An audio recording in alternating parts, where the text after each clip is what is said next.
Good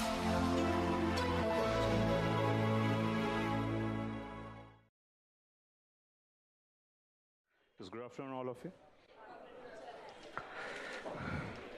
Yes, have you revised the thing, or you have any idea what you have done last class, last session, last two sessions? Okay, moral policing. Have you done the assignment? Moral policing was an assignment. So, what are you doing the last 4 or 5 days? Polity. Okay, 24/7 polity was there.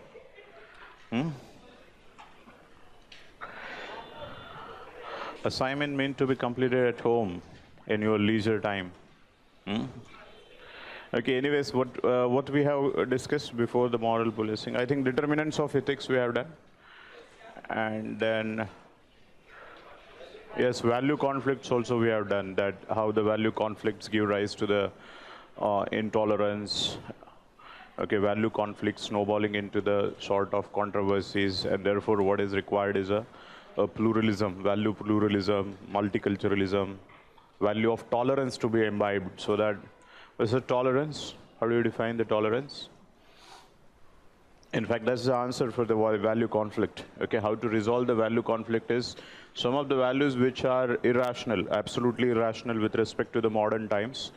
In fact, there are already the laws are in place. So as per the constitutional and legal aspect, those values do not stand the test of the time. So for example, any kind of a discrimination which is based upon the race, caste, gender, religion, etc., etc. Okay, so all those discrimination based upon even when it is a traditional and conservative values were there, okay, they are not in sync with the modern day constitution and legal aspects.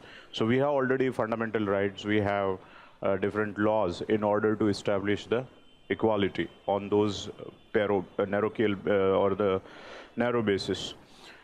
With respect to some other values where they can coexist, so what is important is to imbibe the value of tolerance. So for example, religion, there cannot be a discrimination with respect to the public appointment, that you belong to XYZ religion, therefore there will be an appointment. That discrimination won't happen from the state eye, but you continue to enjoy the religious freedom in your personal life. So in such cases, every religion has a personal freedom to enjoy his religion, and therefore in such context, okay, what is required is a value of tolerance. So yes, how do you define the tolerance? Okay, value tolerance. What is the tolerance? You can write the definition also, although we are going to do this again in foundational values also. Tolerance is an attitude of fairness. Tolerance is an attitude of fairness towards one, fairness towards one whose viewpoints, culture, religion, race, gender,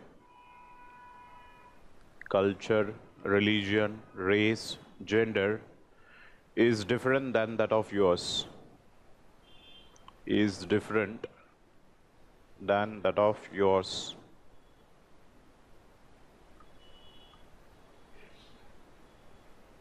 Is different than that of yours. Okay, so attitude of fairness means acknowledging the differences. Okay, so implicit in this is acknowledgement of diversities, acknowledgement of diverse views, diverse culture. Okay, human beings are diverse, their faith are diverse, their culture are diverse. So since it is diverse, so you need to acknowledge. So therefore the attitude of fairness, to be unfairer with someone, like something which is you have a same identity, you will obviously, there is no question of being a tolerance with respect to different values, because your values are coinciding. There you will going to be in fact, that will be in criteria for the unity. But when it comes to the difference, you may consider your things to be superior over the other. So in that regard, you should remember this one as a अरे आप कहाँ class में हो या कहाँ हो? We have started in saying two things. We have said some values which come in conflict with constitutional and legal values. Those values cannot be remain in place. Okay, those there are already laws and constitutions. Say for example, fundamental rights are there, legal and constitutional measures are there to take a punitive action against them. Are you understanding? So that is something which is not in sync with the modern times. We have already fundamental rights and constitutional thing plus legal things in order to say that this value cannot be remain in place in the contemporary context. This is the one. Second is there are certain values which can coexist and should coexist. But the point is, because of difference of culture, groups, socialization, generally we tend to take one value as a superior, and not just as a superior also. In extreme cases, you think that that is the only value which is a truth, and the other value is not. In such cases, what is required is a tolerance. Constitutions permit like religion, religious freedom. So these are the different values, they can coexist. So some values can coexist, some value cannot coexist because they are not modern, they are not rational. That's the point. I hope the point is clear now. Okay, that is with respect to the, obviously, freedom of choice versus cultural values. Cultural bhi nahi hai wahan pe. Okay, there are patriarchal values or the values where we see that like marrying in the same gotra is wrong, therefore it leads to a killing of someone or discrimination of a couple, boycotting a couple. Okay, these are obviously, there are certain fundamental rights that a couple can enjoy based upon the modern constitution. ठीक है? So कुछ एक values है जो नहीं है in sync with time, and कुछ values है जो in sync with time है, and we have to develop a tolerance on it. ठीक है? Now, I hope the point is clear. Yes, now let's take, so this is overall the conclusion of this point. Even in case of a moral policing, this is the conclusion, okay? Moral policing may all be points. Tomorrow, I expect that you will do the assignment, at least. Okay, so we will discuss those moral policing aspects tomorrow.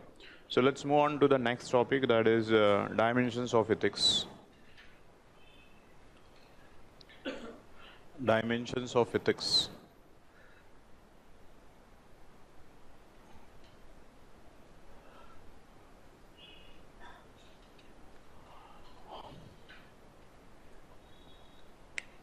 Now, dimensions of ethics is where we have discussed that ethics is about right and wrong. But the question is, what is the basis, on the basis of which we should determine right and wrong? Okay, are you understanding? It is a principles of determining right and wrong. It help you in guiding what is right and wrong, or it help in evaluating the human action. Whatever the decision or the actions that you take, the ethics will be in guiding principles to see that whether your human actions are right or wrong. Now, in this case, when we apply, there are different bases. There is not a single basis to determine right and wrong.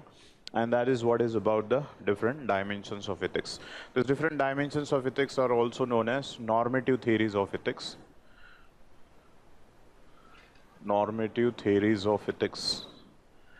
It's called normative theories because normative ethics is dealing with what ought to be. Okay, the theories of ethics which deals with what ought to be or what should be, one and the same.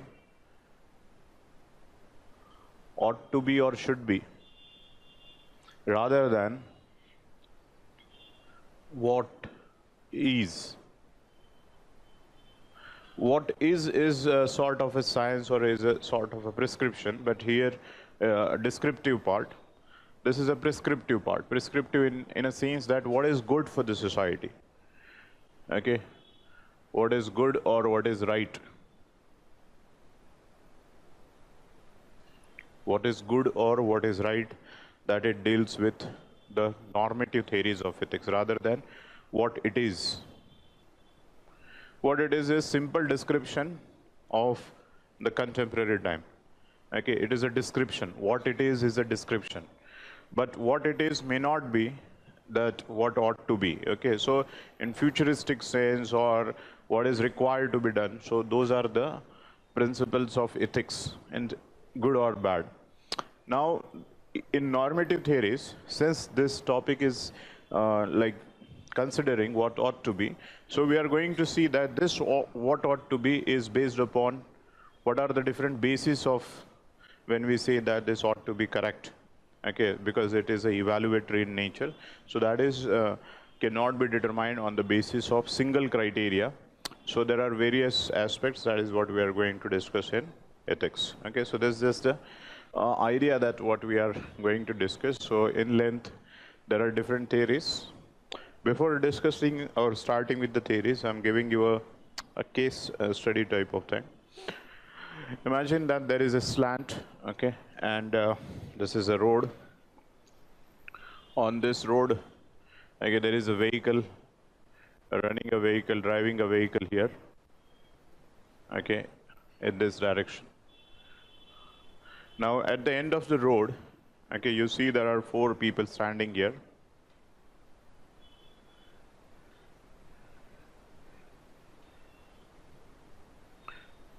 Now, assume that your brakes have failed, okay?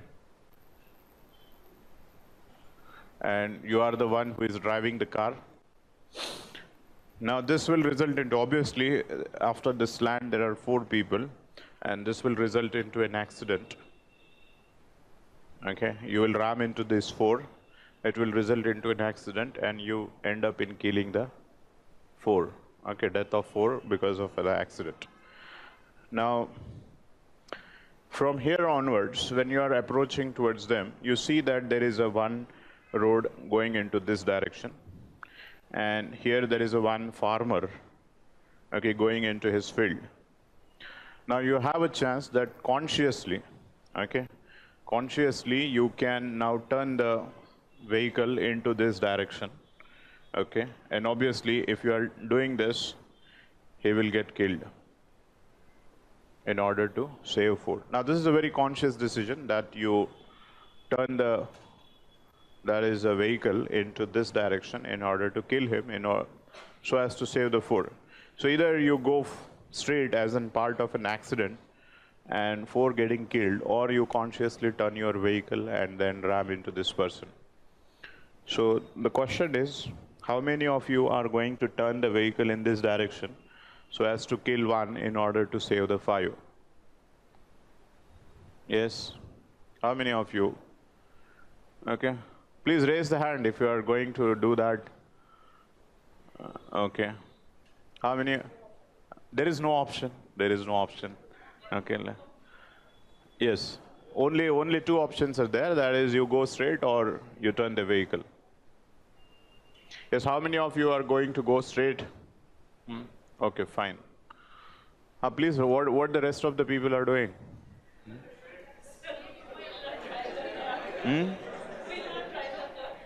No, this is that's not in question. Yes.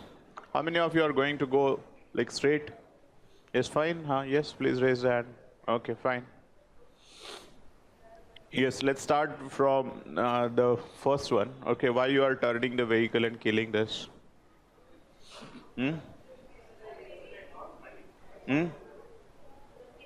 Whatever.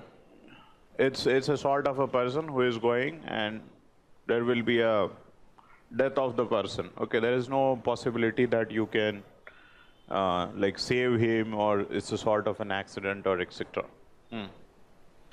There is an injury. It's a completely a death. Yes. Why? I'm asking why. Those who are turning, why? Okay, fine. The number is a calculation here. Okay. So they are saying that saving the life of 4 is a greater, okay, on the basis of consequence. Okay, those who are, yes, any other reason apart from this? I think more or less that will be the reason. So that is the utilitarian. Okay. Maximize happiness. I'm going to quote in a short while from now. Okay, maximization of happiness. I'll come to this point. No, yaar, come on. That point is not there. Okay. Let's talk what is given in the case. Yes, those people who are going to go straight, why they are doing so, and what is their... Huh. Huh. Okay, fine. So you will feel that you are not responsible. Maybe you will blame your vehicle. Okay, fine.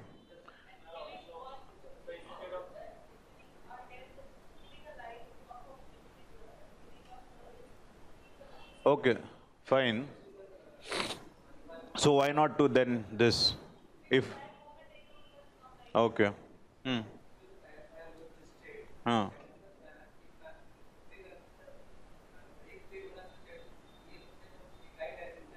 Hmm. Hmm. Hmm. Hmm. He was not waiting to be get killed. Okay, anyways. Hmm. Hmm. Okay, I got your point that you want to like sleep peacefully, that I was not the one who consciously run the vehicle on the person. Okay.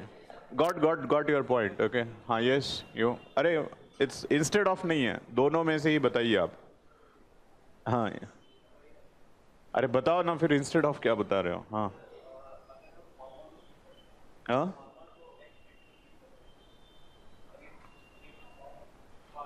Farmer को. Okay हाँ हाँ.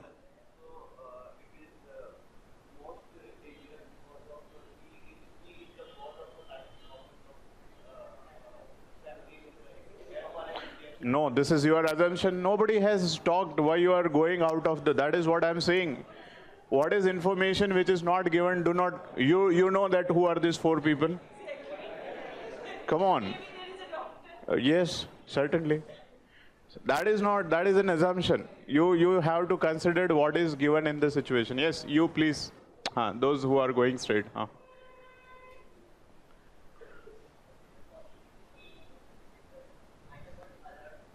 No, no, no, that's not is there. Okay, that's for sure that you are going to ram into the four. Okay, I take the point of view, those who are saying that maybe for those people, obviously those who are going to turn the vehicle in this direction, so the number, it's better, like anyways, one is getting killed and four is getting killed. So normal logic says that, okay, let's save the life of four. That's for the first group of people. Second group of people, more or less it is like, I feel bad because I am turning the vehicle. Rather than that, I blame my vehicle in this and go straight away. Okay, that will be like sort of a, I will blame it as more as an accident rather than my conscious decision to go on someone. Now, let's take an slightly a different case, and then we'll come to both the cases. Now, there is another scenario. Okay, let's say that now you are in hospital. Okay, and four people are battling with life and death.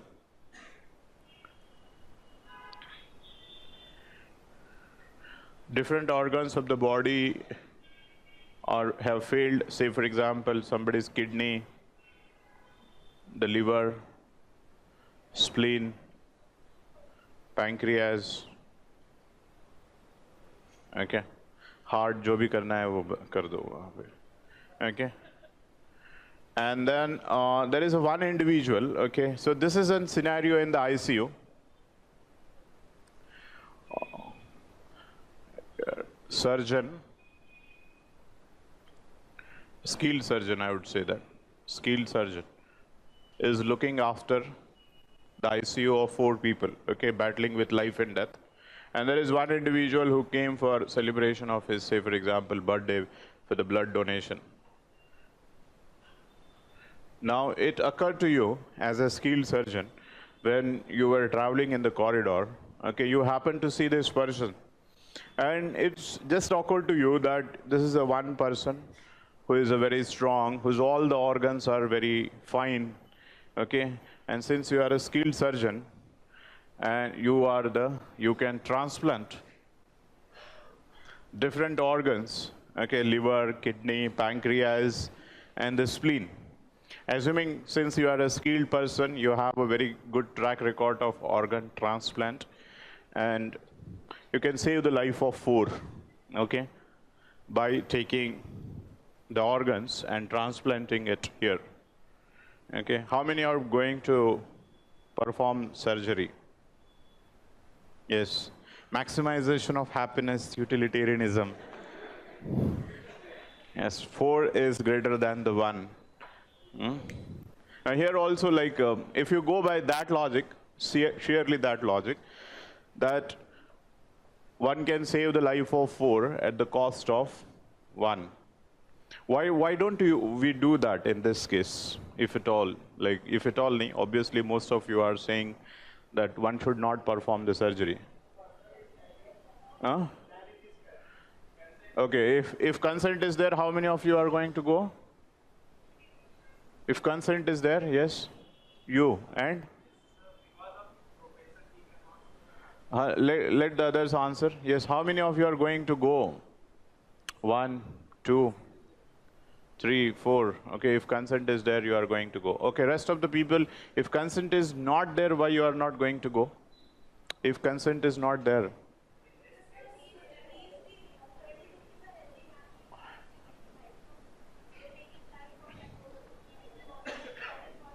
Okay, yes? Ethically and morally wrong. Okay? What is ethics in this? That's also, some people are ethically justifying because 4 lives can be saved. Now he has given the, after consent? After consent, why it is wrong?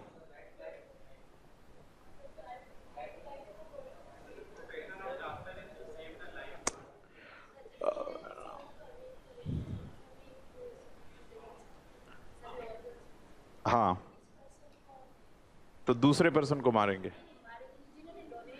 Okay, तो इससे क्यों नहीं करेंगे after consent? Some people are saying that after consent it is fine. तब करेंगे? हाँ, नहीं करेंगे. क्यों? बाद में क्यों आपने चेंज किया?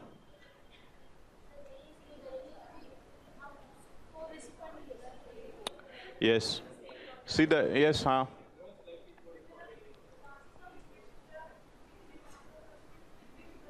no, यहाँ पे we are assuming that it is going to be a fair one.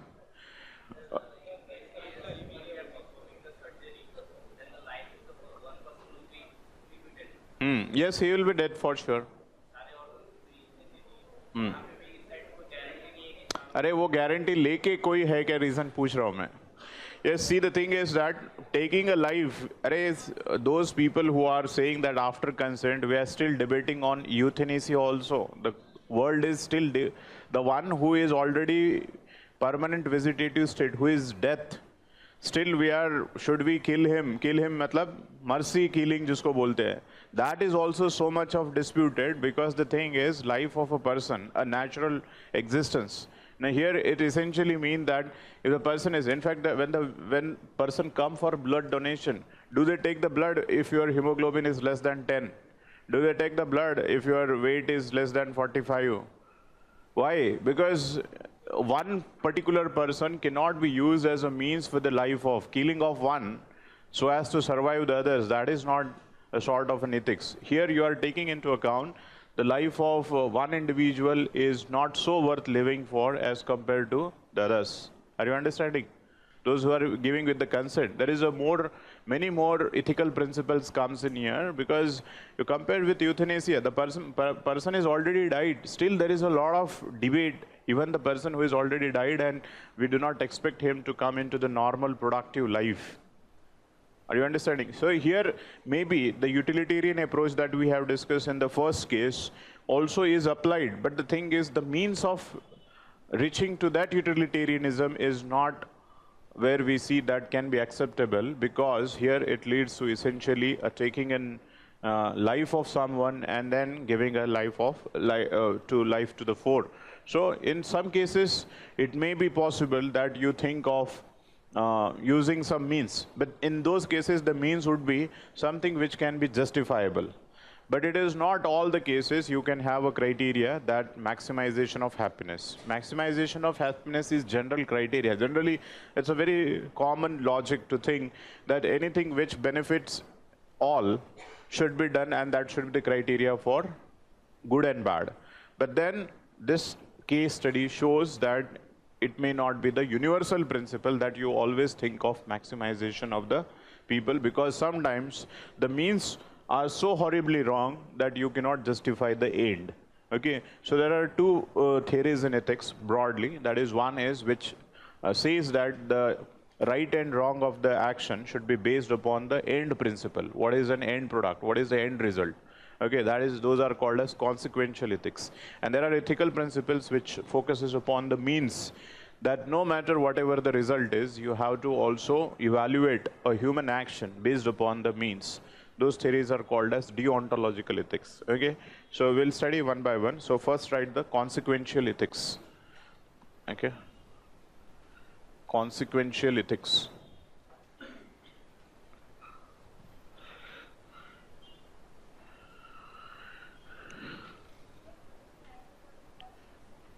अरे आंसर नहीं है उसका. You can, matlab, in both the perspective you have a different answers. That's the thing. Okay, the one, now in case of, I'll come to again those points. Okay, consequential ethics. So right, the right and wrong is judged. Right and wrong is judged on the basis of end result or outcome. End result or the outcome. If the end result or the outcome is good, if end result or the outcome is good, then the action is taken as ethically right action. Then the action or the decision would be considered as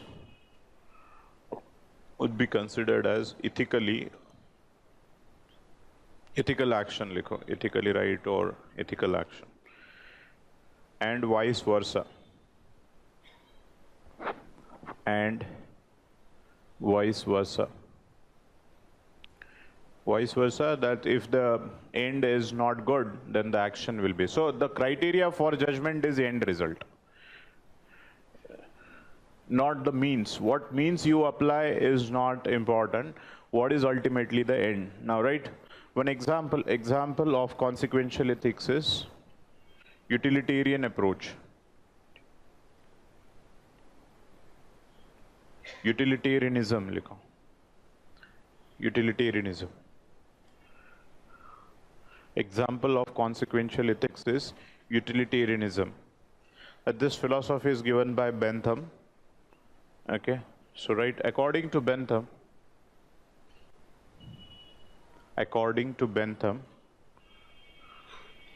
right and wrong is judged. Right and wrong is judged on the basis of comma into inverted comma, greatest happiness of greatest number. Greatest happiness of greatest number.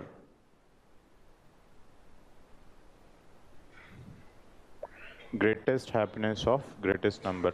So, say for example, in both the cases, according to Bentham, that is, saving the life of 4 is justified. Because for Bentham, the consequential aspect should be always be the criteria. End result. An end result, within an end result, what is an end result? This, that any kind of an end which is leading to the maximization of happiness of maximum number of people, then such things will be justified. Have you understood? Okay, so that's about the consequence. So Bentham would always say that you don't have to look for the means, you have to look for the end. And within the end, if the end is benefiting larger section of society, then every action is justified action. Even the second one, as per the Bentham, will be 4 will be greater than the 1. Now write the second theory or the second dimension. So this is the first dimension, that is the end based. Second, you can write deontological ethics.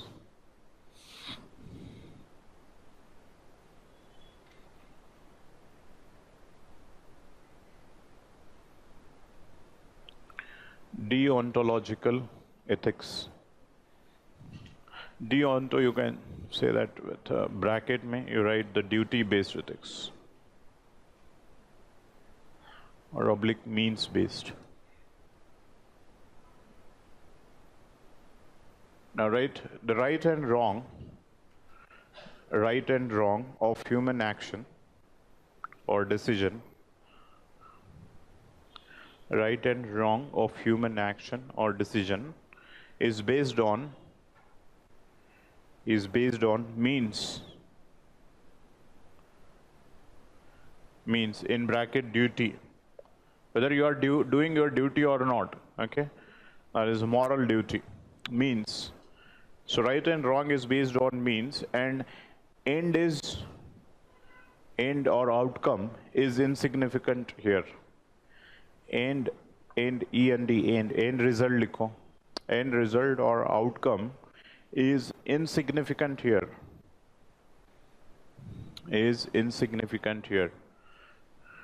So your action will be judged only purely on the basis of means. Like in case of second, for understanding I'm saying, in case of second, somebody would say that, okay, so even when the Bentham is justifying 4, but the means of doing or the duty of doing itself is wrong. So I would rather not judge your action on the basis of how many people you have saved, but what is the means that you have applied in order to save. And I think his means is very horribly wrong, therefore your action cannot be justified. So few people will say this is not a correct decision because you have taken the life of someone. Okay, so any action you have a two component, means and ends. Those which tend to see the ethics on the basis of means, they are called deontological, and those who say on the basis of end, they are called consequential ethics. Okay, right here the example. According to Immanuel Kant,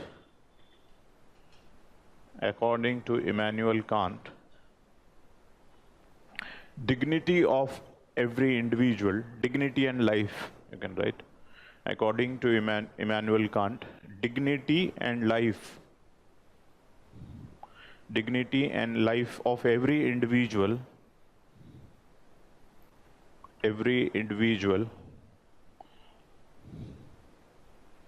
is an important criteria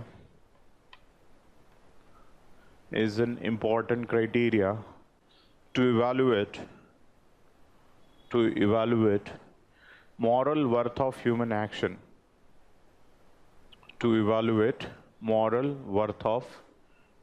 action, or decision. Any action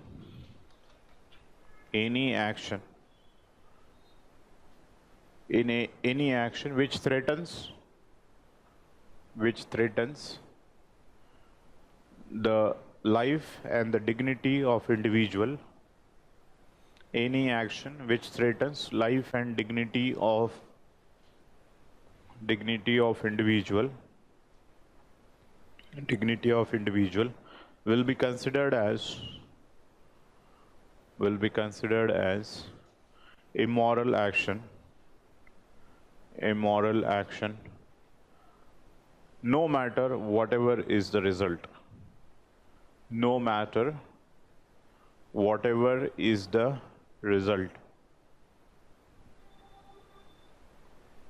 Okay, if any action which threatens the life, dignity, okay, these are also fundamental ethical principles that we should uphold the life of every single person is a life worth living for, and we cannot take it for granted that we can take a life or dignity of any individual in order to justify the action by saying that this is in the larger interest. Okay, so that's about the deontological ethics. I hope the points are clear between the two. These are the two dimensions. Now the third dimensions you can write.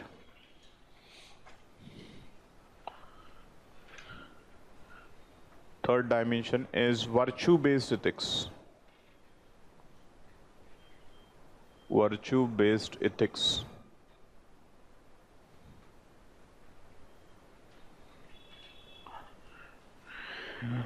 Now in case of virtue, see what we have discussed so far is action is judged on the basis of two, because action itself will have the two components, one is means, and another one is ends. Okay, so your human action, whether this action is right and wrong, can be judged on the two bases. The one who judge on the basis of means, they are called as deontological ethics, and the one who judge on the ends are called consequential ethics. So this is what we have done so far. Now in case of virtue ethics, the focus is on individual, whether the individual is virtuous or not. Okay, it does not matter whether it is a means or not. What is the character of this individual? Okay, and this depends upon the virtues, whether the person is virtuous or not. If the person is virtuous, then obviously the action which will he do will be a right action, provided that he has inculcated all the virtues of life.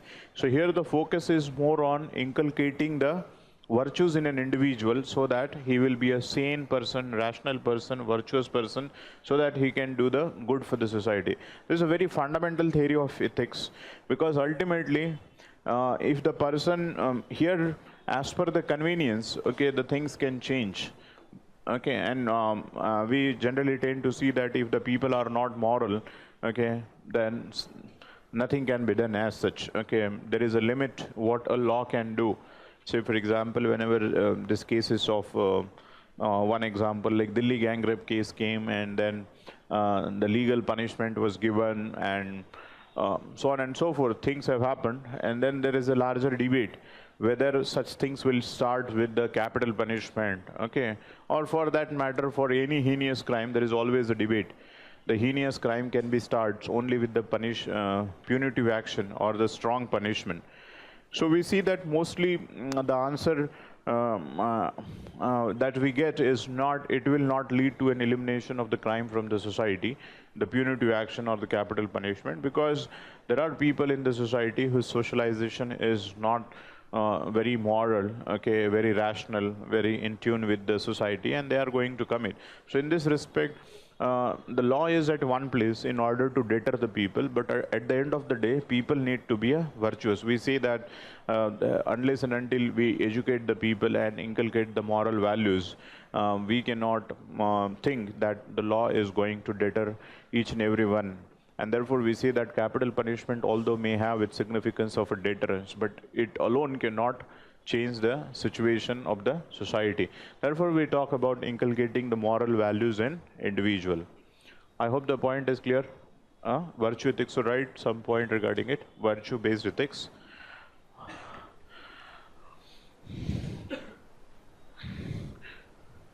In virtue ethics, the focus is on, in virtue ethics, the focus is on building the moral character of individual. In virtue ethics, focus is on building the moral character of an individual. Moral character of individual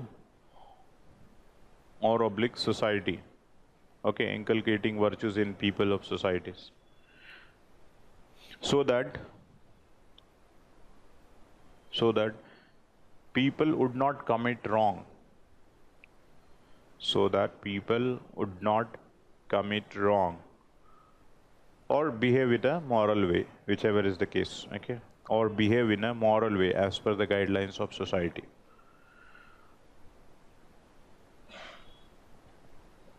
They will not commit the wrong, bolo ya bologi, they will, yes, behave in a moral way as per the requirement of the society.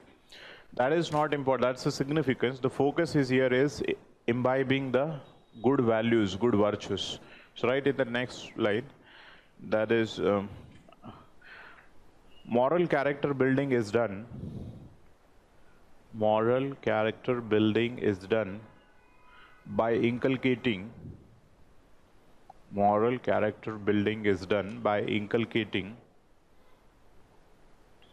moral values, by inculcating moral values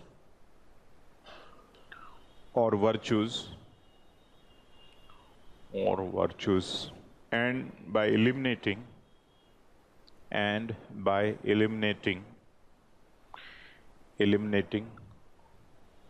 undesirable and by eliminating undesirable values. Okay, in bracket vices, VICES. Virtues का opposite क्या है? Vice. Okay. Virtues and vice. Okay, these are the different things. Virtues are desirable values or desirable characters, and vice is undesirable. Okay, so inculcate virtues and eliminate the vices. So this is where we see that then a person will be a moral person and his action will be moral. So here the dimension is not on the action-based ethics but on the character of human being. Is it fine? Okay.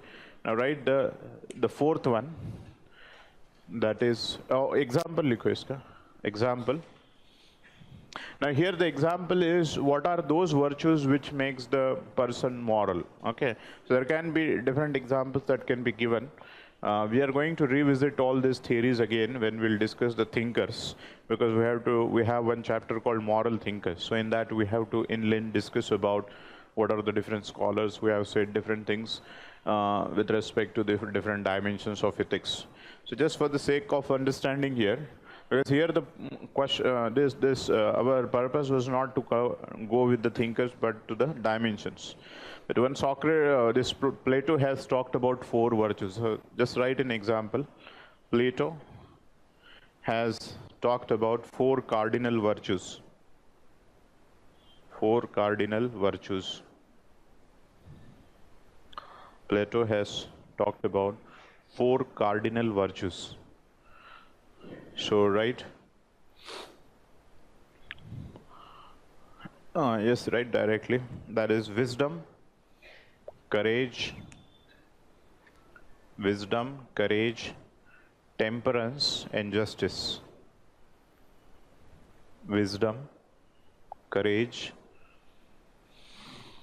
temperance. What is the temperance?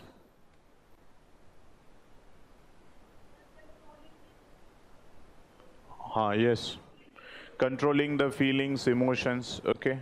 Self-restraint, not getting, self-control, self-restraint, not getting carried away by the emotional outburst, okay. The temperance. Controlling, self-control, self-restraint. So that's the temperance. And the next is justice. Justice. So Plato has focused on these 4 virtues. Call them the 4 cardinal virtues of life, and the one who possesses these 4 virtues is a moral person, okay, or he has a character of moral. So these are some of the things that different scholars, as I have mentioned, we can add any thinker here, okay, who has something to say about good things of life. Now write the next dimension.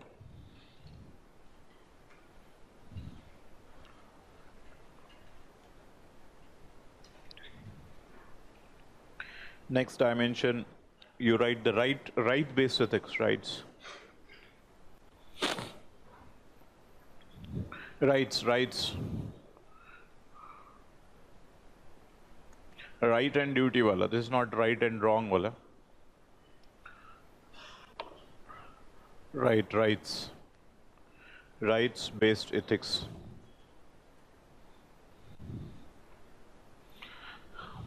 Now here simply the aspect is, this is a modern theory of ethics, because there is a lot of subjectivity in earlier ethics, ethical principles like deontology, consequentialism, and most of the times it is being seen that it depends upon the individual moral consideration in order to utilize either of the principle so as to justify one's action.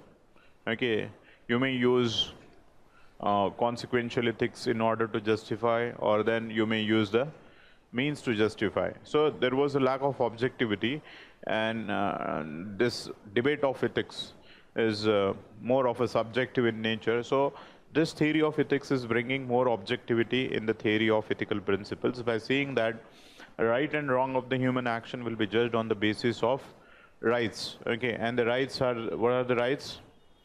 Yes, how do you define the rights, or what are the rights? There is an example. What are rights? Human rights, fundamental right, constitutional right, these are all different types of rights. What are rights? What to do?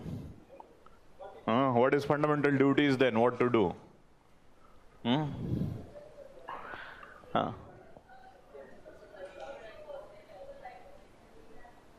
That is a utility, yes, certainly. What is required for the life and the dignity of individual? Anything which is meant for you, anything required, okay. Yes, acceptance of society and as well as the state. It should be backed by the state. Okay, so some of the claims, these are sort of claims as accepted by the society and protected by the state. We'll discuss at first, right, what is right-based ethics. So, right, the right and wrong, the right and the wrong is judged, right and wrong is judged on the basis of rights, on the basis of rights. If any action or decision, if any action or decision violates, if any action or decision violates rights of individual or group of individual, if any action or decision violates rights of any individual or group of individual, then such action will be considered as unethical action. Unethical action. Unethical action. And vice versa. And vice versa. So rights are basis for evaluation of your human action. Okay, if you are upholding the rights, obviously your action is right action. And if you are violating the rights, then action will be considered or termed as unethical action. Now write in the next line or next paragraph, rights are entitlements, or claims. Rights are entitlements or the claims as enjoyed by individual,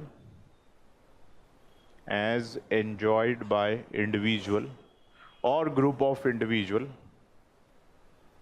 as enjoyed by individual or group of individual, comma, recognized and protected by the state. Recognized and protected by the state. State. Why this is important to write the last one? In fact, that's qualify use. Any claim is not a right. Okay, when the claim is recognized and protected by state, then it is only a right, because ultimately there has to be certain guarantor and the protector. Okay, so here the state is a guarantor and a protector. Okay, so be it any kind of a right, if somebody is violating that right, the meaning that we can call a political right only when there has to be certain guarantor or protector in order to punish the one who is violating your right. Again, there are types of rights, as we have seen in the definition, that these are the claims or entitlements as enjoyed by individual or group of individual.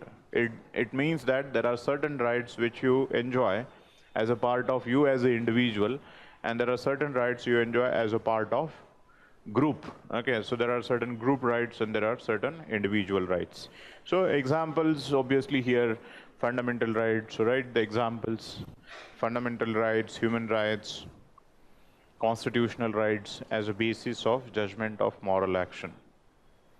Example, fundamental rights, human rights, constitutional rights, legal rights as a basis of judgment of decision or action. This brings more objectivity to ethics. Okay, that's the thing. Do not write, just I'm saying how this is different from the earlier, because now the rights are codified. Okay, they are more objective. There is a more arbiter in order to see that whether you have violated a particular right or not. Is it fine? Okay. So these are four different theories of ethics, normative ethics, or these are also called as the dimensions of ethics. Okay. In fact, that's conclude our first chapter. Okay. In the first chapter, we have discussed the meaning and the concept of ethics, morality, values, the relationship between ethics, morality, values, the contradiction between ethics and morality, the contradiction between different values, and the determinants. Determinants, you remember in the last class we had discussed extensively about determinants. Okay, determinants, in fact, those are the determinants same for the morality, values, and attitude also. I have explained that how the attitude actually get reflected into behavior. In fact, that is what we are going to start today. But the determinants that we have discussed, those are the determinants of values. So whatever the values, when we take right and wrong, it becomes ethics or morals. And they, when inculcated in life, they get a part of an attitude which get reflected into behavior. And finally, we have seen after determinants, the value conflicts and the dimensions of ethics. Okay? No.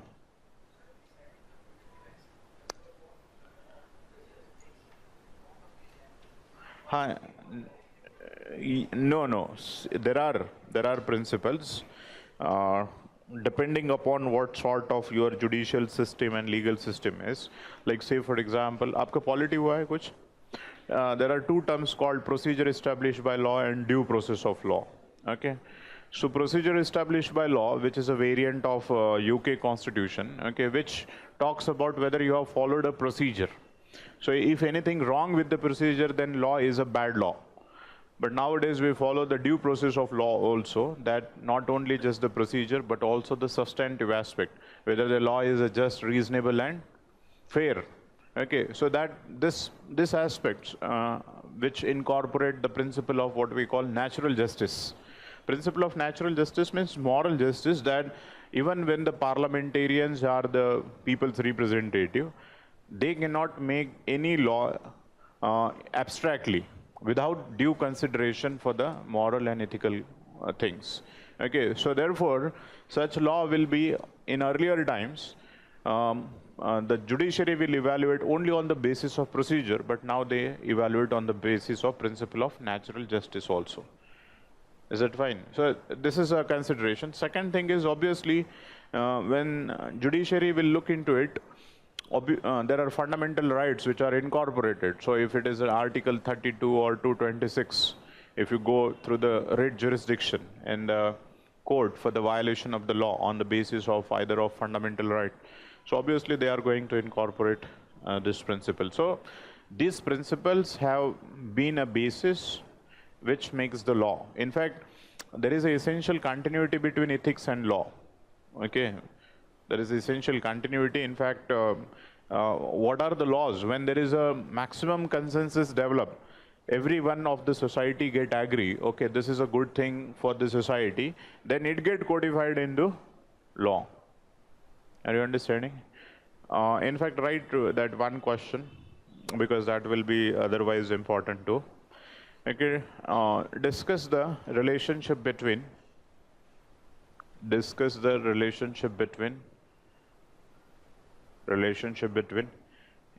and the law. Ethics and the law. Okay, I can give some more questions, but on this, but I'll discuss those in the end, because those questions will give you hints also.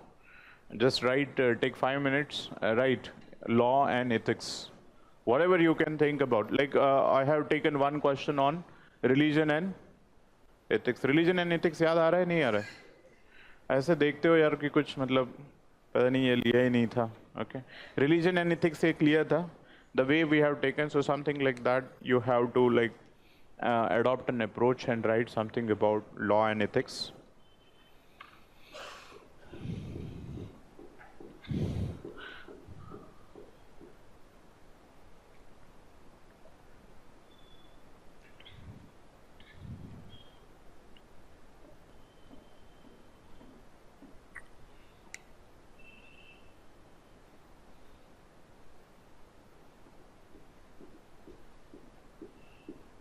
Yes, shall we discuss now?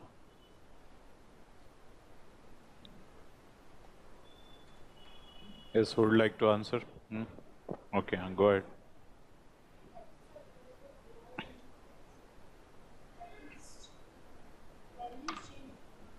Hmm.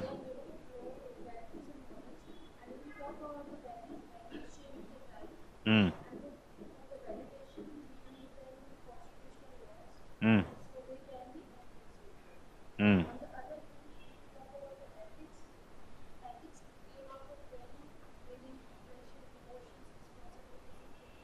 Hmm.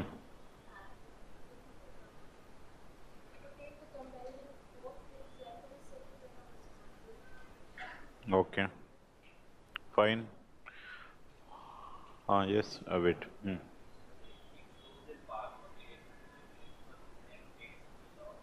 Ethics shows direction. Okay, okay, good. Basis for the law. Hmm.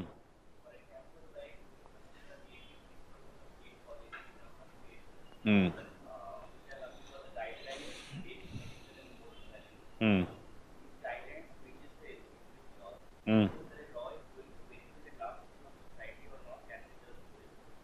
Hmm. Hmm. Hmm. Okay. Hmm. Yes, हाँ, उसको पहले। अच्छा, ठीक है। Please be loud. Hmm.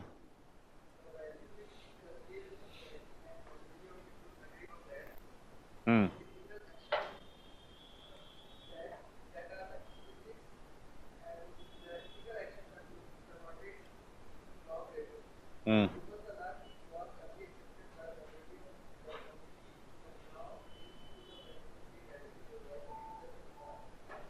So how it is law and ethics relationship? Hmm. Hmm. See, हाँ, okay. Wait. अच्छा, हाँ, बताओ ना, वही तो हम सुनना चाहते हैं। हम्म।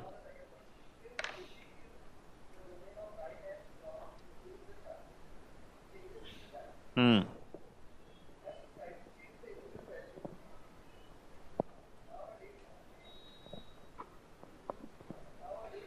आपने लिखा है या किसी दूसरों का पढ़ रहे हो आप? Why there is so much of like trouble in reading your own things? अच्छा, so you are not able to recognize your own words. Fastly तो लिखा है, कॉन्शियसली लिखा है? हाँ?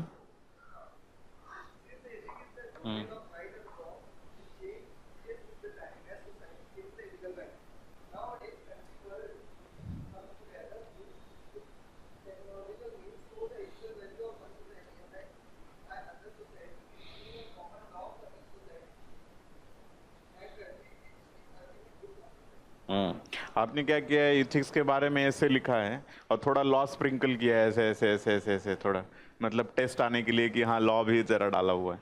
You have to keep very close to the question. I can't say anything is wrong statement because you are talking about something about ethics, something about law, and something about what both of them are good for society. You are not wrong, but the thing is you need to be very, very organized. Okay, very close to the question. You have a fodder, but then it should be well organized. ठीक है? हाँ, yes. Hmm. Hmm. Hmm.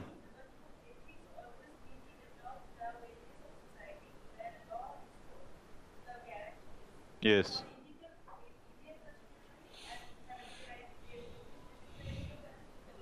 Okay.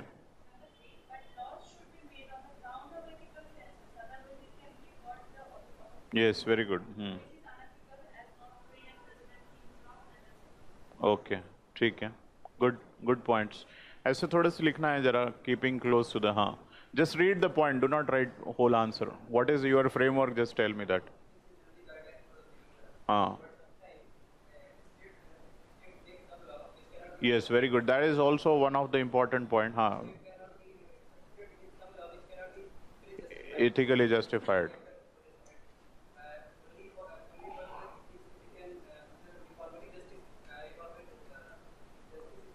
Okay. हाँ.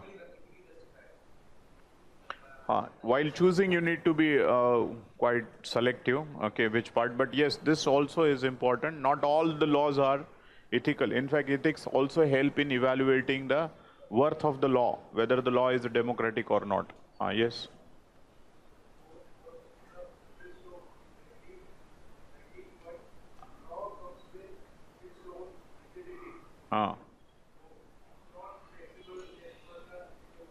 In fact, that's the importance of the law, that you can't change as per the whims of different individual. No, so that carries. In fact, what is the utility of law? That it is the same for all. It brings a objectivity, impartiality. You're right in sense that on one side one can see that these are rigid, but once you have understood, say for example, the whole class has understood that this is an important principle for the class.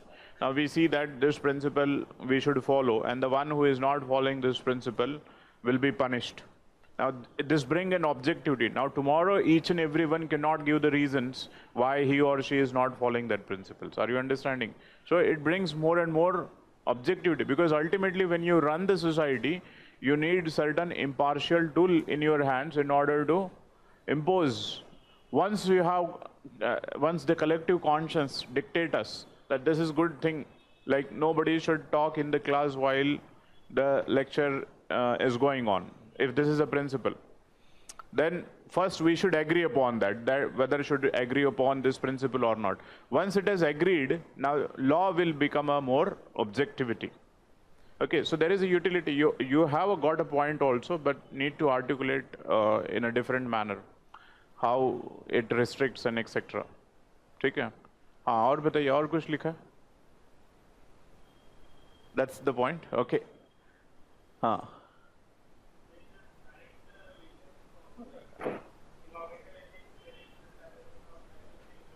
Okay, fine, huh?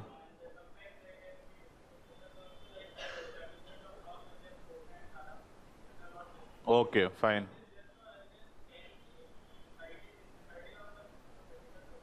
ठीक है.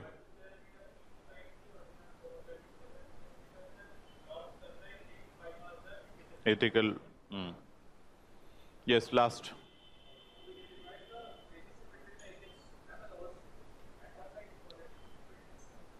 Positive and rather than positive, negative, what would be the good words?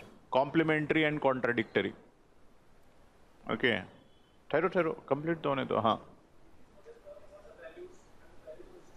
Hmm. Hmm. Hmm.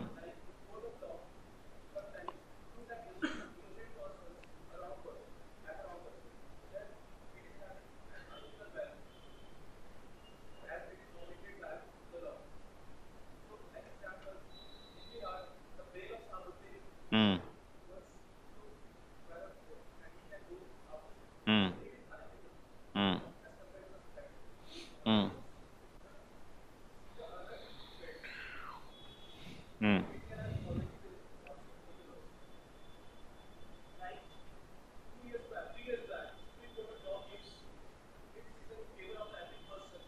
In favor of which person?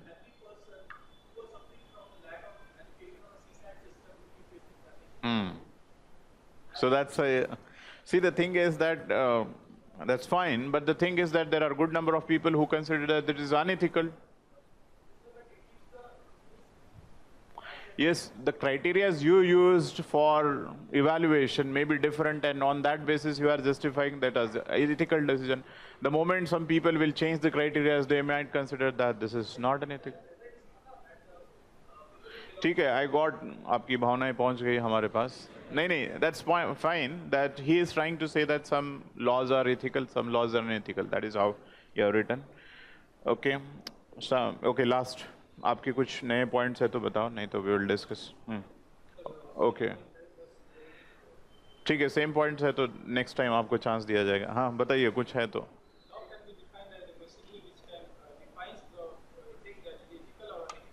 Okay fine. हाँ, you.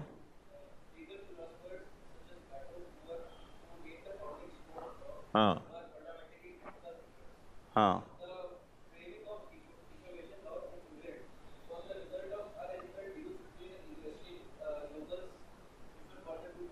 Hmm. Hmm. Hmm.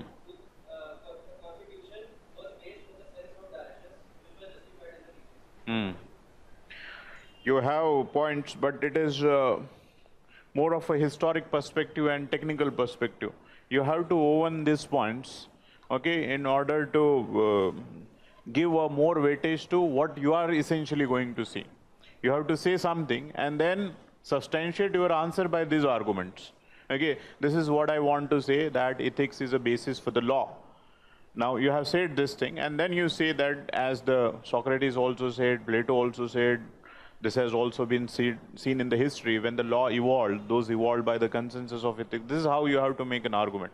You have very good points, but then you have to again make it. आपका खत्म. Last question पहले discuss करता हूँ, फिर लेते हैं. Okay, let's now discuss. That is, what is the relationship between, in fact, this many a time this is very confusing, and you should get out of this thing, what is a law and what is ethics. First of all, tell me why we have the laws for the society. Why we have the laws? Why we make the laws?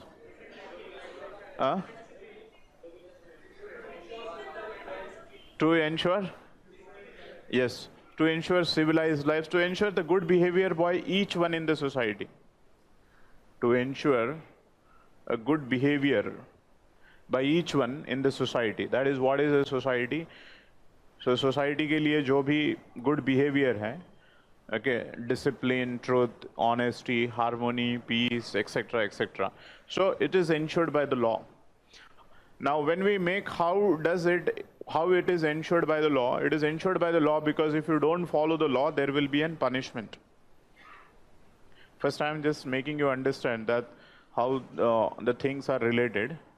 Okay, law ensure the good behavior from the citizens by ensuring the punishment if the good behavior is not observed or the laws are not observed. There is sort of a enforcement mechanism is there, and everybody will fear that if I don't follow, okay, particularly what is given in the law, then I'll be punished. That I do not violate anything that is against the society for the fear of the law, because violation of it will invite me the punishment. Now what we have discussed, the utility of ethics, जो significance of ethics लिखा था, उसमें क्या है? What is the utility of ethics? Ethics is also maintain the good behavior, peace, harmony. Is there any difference? Okay, both are trying to maintain the same thing. Through the law, we also try to maintain the discipline, peace, good behavior, harmony in the society. Through the ethics is also, we are trying to maintain peace, harmony, good behavior, discipline, everything in the society. Smaller laws नहीं है यार, सभी की है. Morality is at individual level. When every individual will be there, the whole society. Okay. Yes, let me come. Okay, what we are saying, we are not talking about what is their nature. We're talking about the final objective. I'm not talking about what is, how they are going to be there in the life. What I'm talking, final objective of this, final objective, why do you have the ethics for the society? So as everybody is ethical in society, why do you have the law in the society? Final objective I'm saying, because both are the same. But the one is an individual, he should have a moral force, okay, or he is based upon his conviction and the virtues that it is good to behave in a society, okay. Ethics is a moral force or ethical force, in a sense that it's not because law is saying, it's because my understanding, because of my virtues, is guiding me to behave in a good way. Law is, now because of this, as somebody has said, it is subjective and everybody is not a sane person. Okay, there is always a possibility that now there can be a 10%, 15%, 20% of the people who think that irrespective of whether the law is there or not, we are going to be pious people, okay, virtuous people for the society. We will observe good things in the society irrespective of whether law is there or not. But then it becomes only a chance, matter of a chance, that everybody will be a moral and ethical. Therefore, we need a law in order to ensure that those 50, 60, 70, 80% of the people who by themselves are not showing the good behavior, we need to bring the laws for them, so as to, by method of deterrence, we will ensure the good behavior. Are you understanding? So essentially the end point of both of them is same, but in case of ethics, these are the moral and internal forces, so as you should behave in a good manner, whereas the law ensure the same thing by bringing the punitive action. Now when we make the, which one? Yes, both are the demand. See, the thing is that both are complementary. Okay, first let me finish, then we can discuss the questions. Now the point is, when we make the laws are not made in an abstract sense. Okay, laws are made when the consensus and the ethical principles evolved in the society. Like, so for example, somebody will agree, as I have said, that for the class something will be agreed, and then the law is made. So whenever the laws are made, laws are nothing but the codification of ethical values. When you agree on something more, then it becomes a law. When there is no agreement, some sections of the society are divided and etc., etc., it's difficult to maintain the law. Once all the people agreed upon something and they say that this is good for the society, that converted into the law and it has a punitive action. So there is a complementary relationship. What we can think is good otherwise is guaranteed and protected through the law. Okay, so what is good for the society, it is ensured, it is guaranteed, it is protected by making the law. So law, through the punitive mechanism, ensure what is good for the society. So in fact, this was just a general understanding. Now, how to write answer, and let's go ahead with the question. How to write the question. So always any kind of this questions, define. Now here the define is technically is not important. Here just simply you have to say that ethics are principles of right and wrong. Principles of right and wrong, and they help in maintaining the good behavior, stability, peace in the society. This help the good behavior for the society, or stability, peace, etc. for the society. So this is how you have said that these are the principle of right and wrong and ensure the good behavior. Then say in the next line, law is also achieving the same purpose, okay, but there is a codification, more objective codification. You can write the law is objective codification. Law is objective codification of different principles which are to be observed for the society, which ensure the good behavior. This focus is more important. This is objective codification of different principles and the values, different principles and the values in the form of, likho, in the form of rules and regulations. In the form of rules and regulations. Law is nothing but objective codification of different principles in the form of rules and regulations, which ensures the good behavior again, which ensures the good behavior for the society. which ensures the good behavior in the society. So both are ensuring the good behavior, therefore both are complementary to each other. In fact, that's the first relationship we have to establish. Since both are having the same objective, since both of them are having the same objective, that is ensuring the good behavior,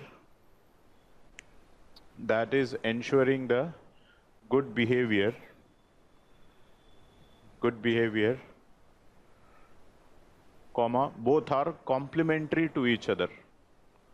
Both are complementary to each other.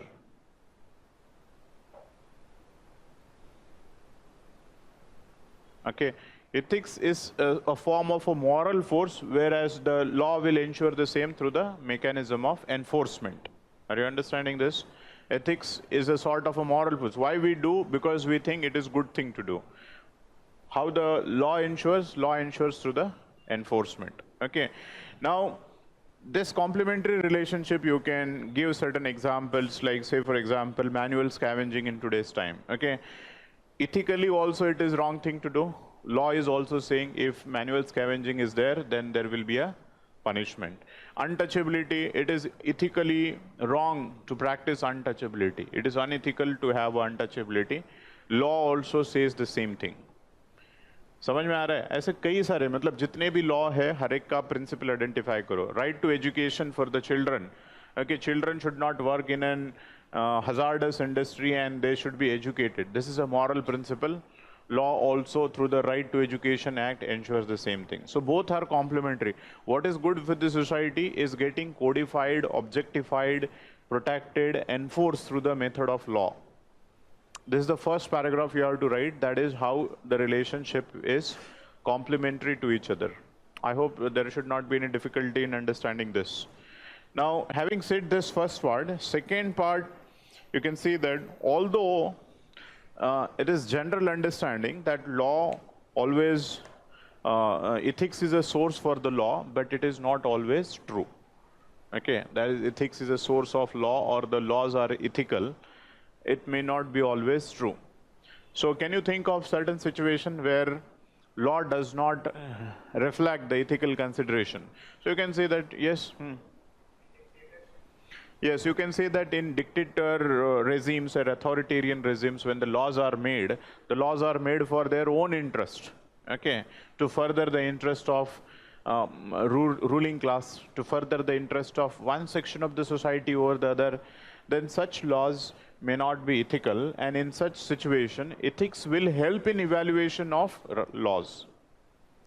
Second aspect, आपको समझ में आ रहा है?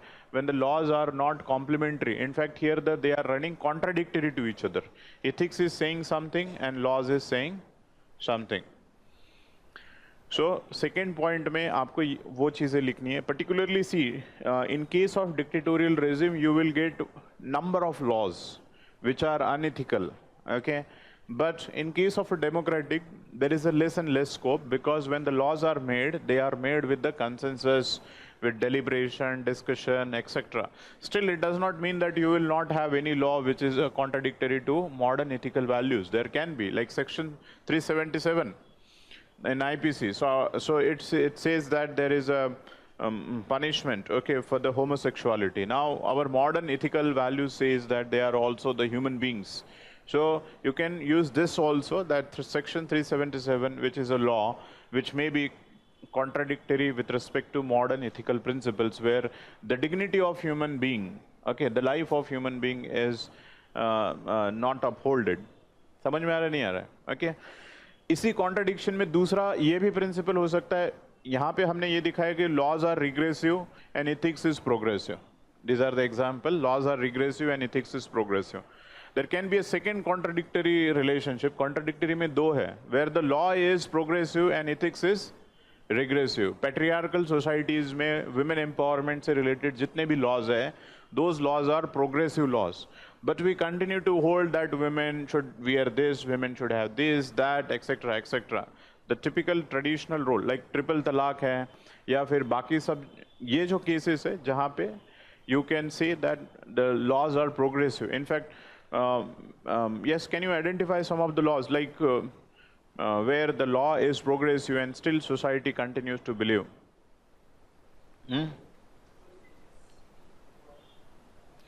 Equal wages for man and women. In fact, this untouchability and these examples, complementary में दूसरे example दे दो जो obvious है. इसमें ये example दे सकते हो जहाँ पे law बोल रहा है कि untouchability is unconstitutional, which is a law is a progressive, but ethics or the moral behavior is something still regressive. Society's understanding where intercaste marriages, inter this khaf panchayat, etc., then we'll say that. So here the law becomes a source of ethics rather than ethics become a source of law. समझ में आ रहा है? All of you are following. In one cases there are running complementary to each other. That is by and large 90% of the cases. But in few of the cases, law are regressive and ethics is progressive. In some cases, law become so progressive that it becomes a source of ethics. Like say for example, Sati Pratha tha, jab law banaya gaya, so through the law, the new ethics emerged for the society. So here the law becomes progressive. So in the end, you can say that there is a complementary relationship as well as the contradictory only. So you can see that both ensure the good behavior and should run in sync with each other. Okay, so that's the how you have to write more comprehensive answers. And you can also see there is a limit to what you can write in 150 words, but I am saying that what are the जैसे अभी procedure established by law and due process of law है, वो भी concept आप लिख सकते हो कि procedure established, due process of law is more ethical because it incorporates the principle of natural justice while framing the law. Then some more points you can write. See, law will tell you what it is, but ethics will ultimately will ensure what is going to happen. Okay, what going to happen, because law ने आपको बोला है कि law enforcement agency है या आप law है. आप क्यों law observe करते हो? Because there is a, what do you call, the morality to observe the law also. Because law is there, therefore I need to observe the law. So that's also one sort of morality and ethical principle. Law enforcement agencies जैसे police force वगैरह वगैरह हैं. While implementing the law, if their ethics, which attitude formed because of a parochial socialization is there, even if law is saying something good, but while its proper enforcement and implementation, his ethical values will come. So both should run complementary in such cases in order to reinforce each other. समझ में आ रहा है नहीं आ रहा है? Because अगर law is objective, but still while implementation you try to bring some of the subjectivity to it because of your process of socialization. So there are a variety of the ways. So do not write just one dimension and you have to write.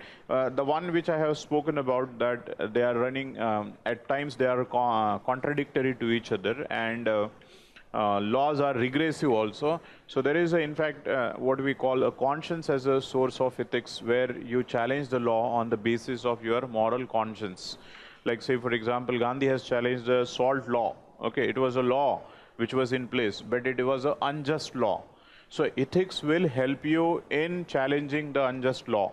In fact, Martin Luther once says that as it is a responsibility of every citizen to obey the just law, it is the equal responsibility of a citizen to disobey the unjust law.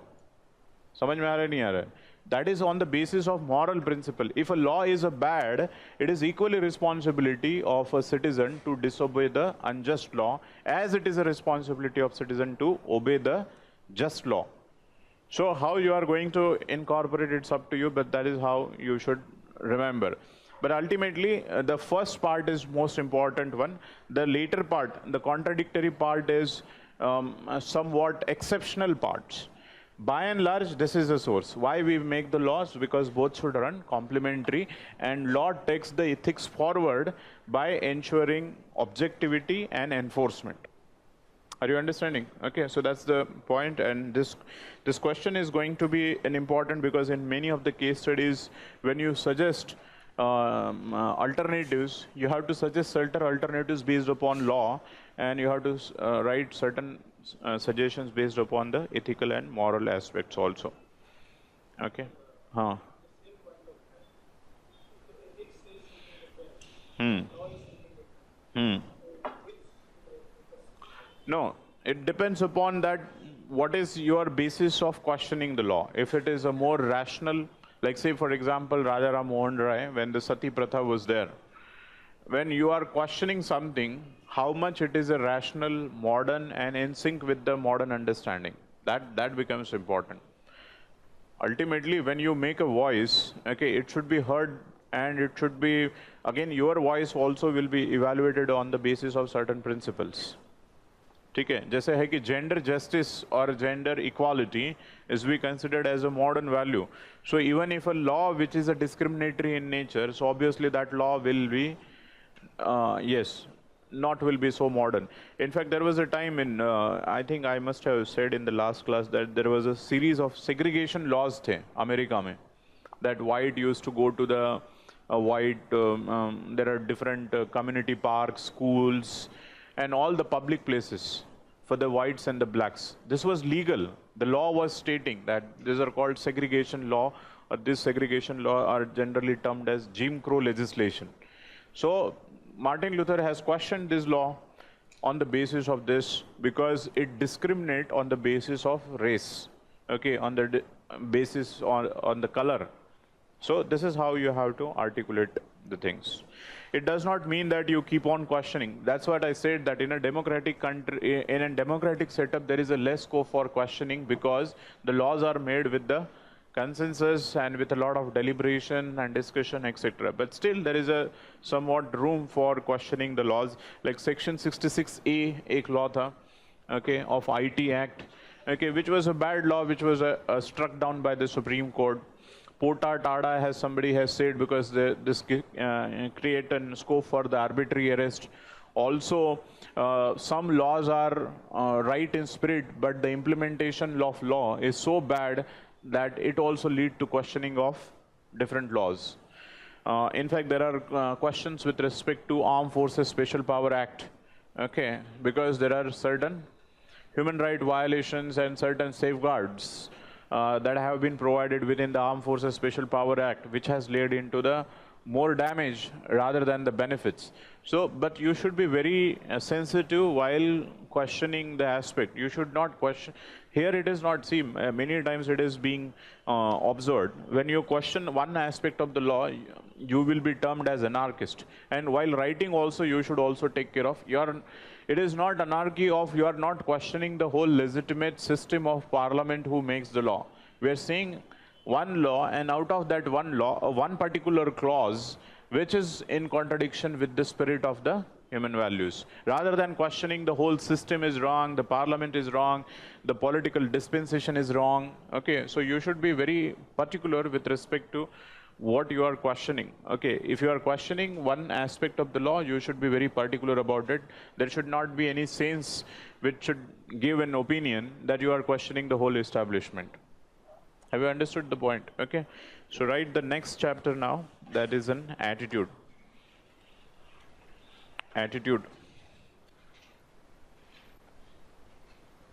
Yes.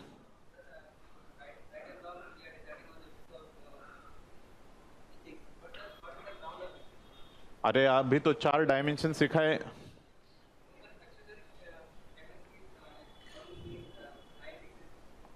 अरे हाँ, but ultimately it will be evaluated. Whatever you will say, the society will going to cross-check it, cross-verify it, whether your ethics is in sync with the modern times or not. केवल आपके बोलने से, that is a morality at your individual case, but when it is come in contradiction with the larger section of the society, so other person will have an upper hand, other values. Okay. So write the aspect, like second chapter now, the attitude. Attitude.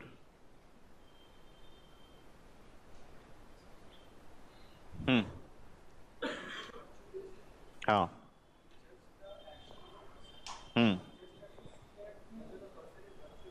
Yes.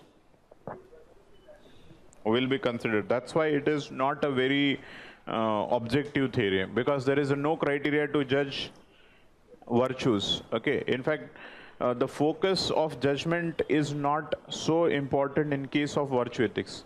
What we have written in deontology, consequentialism, and right. एक statement लिखा है तीनों के लिए, right and wrong is judged on the basis of consequence, right and wrong is judged on the basis of means, and right and wrong is judged on the basis of rights. But here we haven't given that. Right and wrong is judged on the basis of likha hai kya? It focuses on character building. So it is about, it is no evaluatory theory, evaluation nahi hai. The focus on the virtue is, let's create a society, rather than evaluation is not important, where they should be committing only right things in life. Because the evaluation, you don't have any scanner in order to judge. First of all, there is no consensus ki how many number of virtues will make you a perfect person. Then second is, there is no scanner that whether this group of virtues are there with him. Third is, there is no guarantee, even if you have, at different circumstances, one can behave in a different way. Think of, we generally take saint as figures, okay, who are the more virtuous, pious, moral figures in the life. Now think of different saints and their behavior. Okay, think of any saint, okay, godly figure or self-proclaimed gods, and their behavior. So there is no objectivity into it, but still, this is a fundamental theory for the sense that it is aspirational theory, that we should keep on adding virtues in the different individuals so that they become a moral being for the society. Okay? So that's why there is no much utility in evaluation. But this is the most fundamental theory of the ethics, because ultimately it starts from the ground by making the people virtuous. Although it may not be 100% people कभी नहीं होंगे, 80% भी नहीं होंगे, but at least 40 से 50 होंगे, 50 से 60 होंगे, कहीं ना कहीं वो जो है moral behavior बढ़ता जाएगा if you focus upon the virtue ethics. ठीक है? Now yes, write the attitude. Now first of all, you should know that why we are studying this chapter from point of view, because the whole aspect of this attitude, aptitude, emotional intelligence, foundational values, these are more of a psychological chapters, okay? Psychology stream ke hai. So we don't have to go much into the psychological aspect, although we are going to see some of the basics of it. But ultimately, you have to see and read every chapters from civil servant's point of view. Why it is important from the civil servant's point of view, or why it is important for UPSC's preparation. Okay, what are the nature of questions that can be asked? Okay, and how we are expected to write the answers. And what are the different areas? Yes, why do you think that this chapter is required to be studied? Yes, very good. So that's the one thing. How patiently?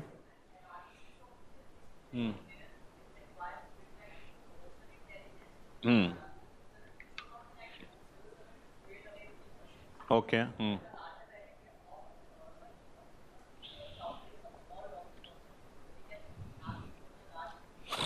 Okay, fine. What else?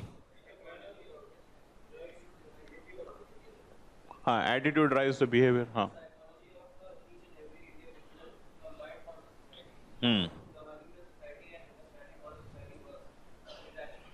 Attitudinal, okay, yes. See, the thing is that there are various aspects here. Generally, it is being said that bureaucratic attitude. Bureaucratic attitude. What is a bureaucratic attitude? Giving over importance to the rules and regulations. So is it a good or is it a bad thing?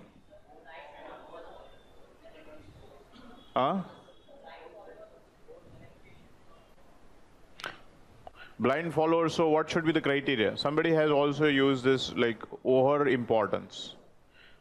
So when you have created the rules and regulations, then why you have created the rules and regulations then?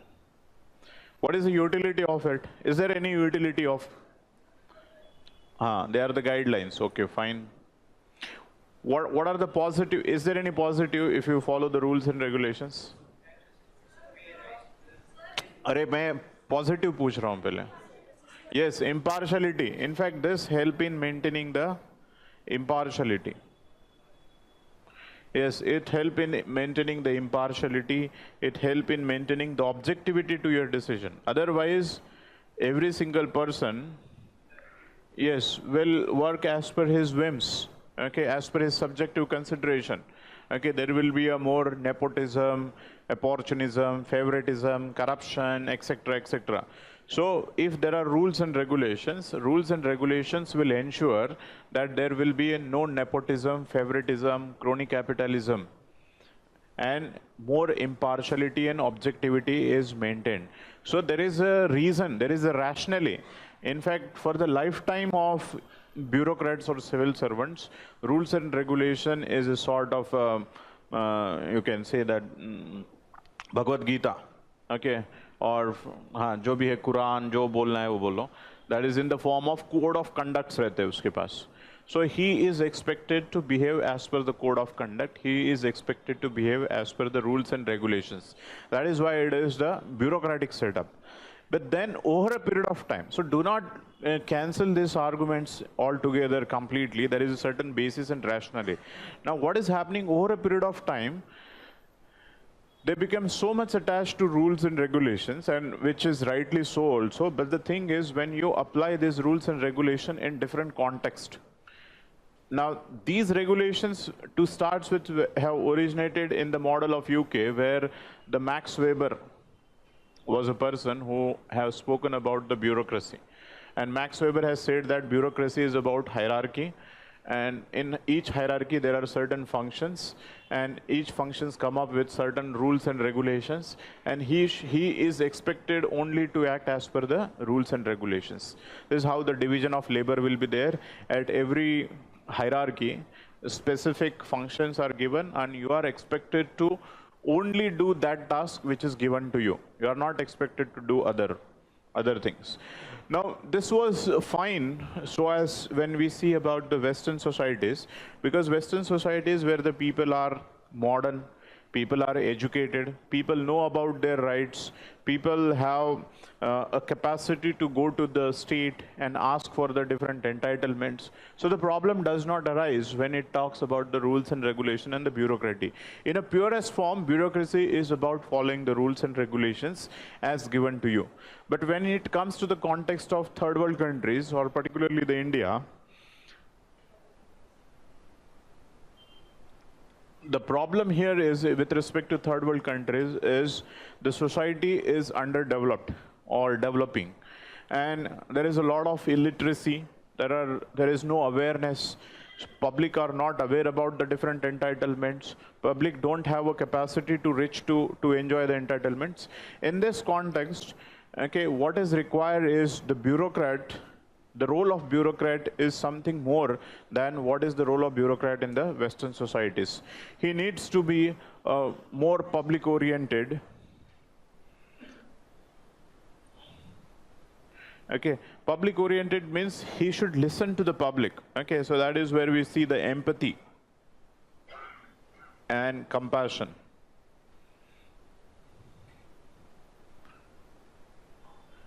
He should be more public service oriented. He should show a empathy and compassion.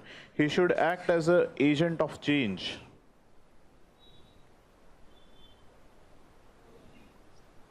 Okay.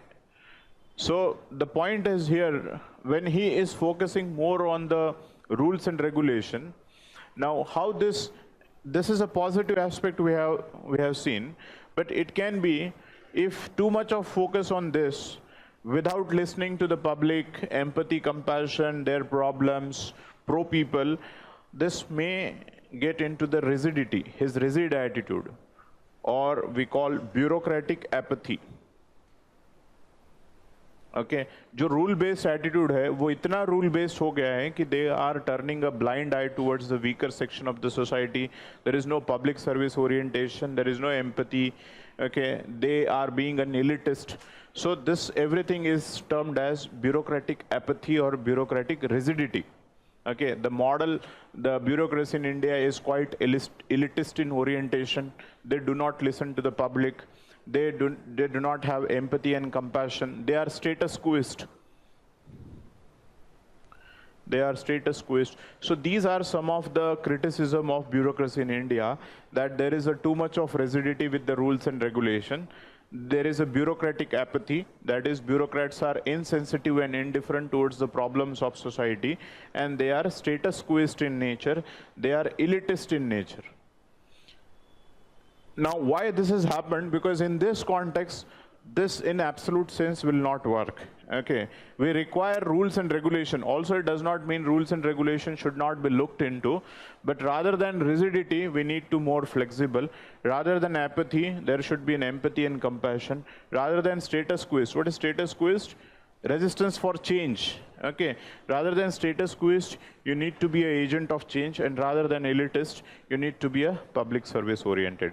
Therefore, we need to change this bureaucratic attitude to incorporate more democratic attitude. Democratic attitude in a sense that the attitude which is based upon democratic consensus, okay, understanding the public.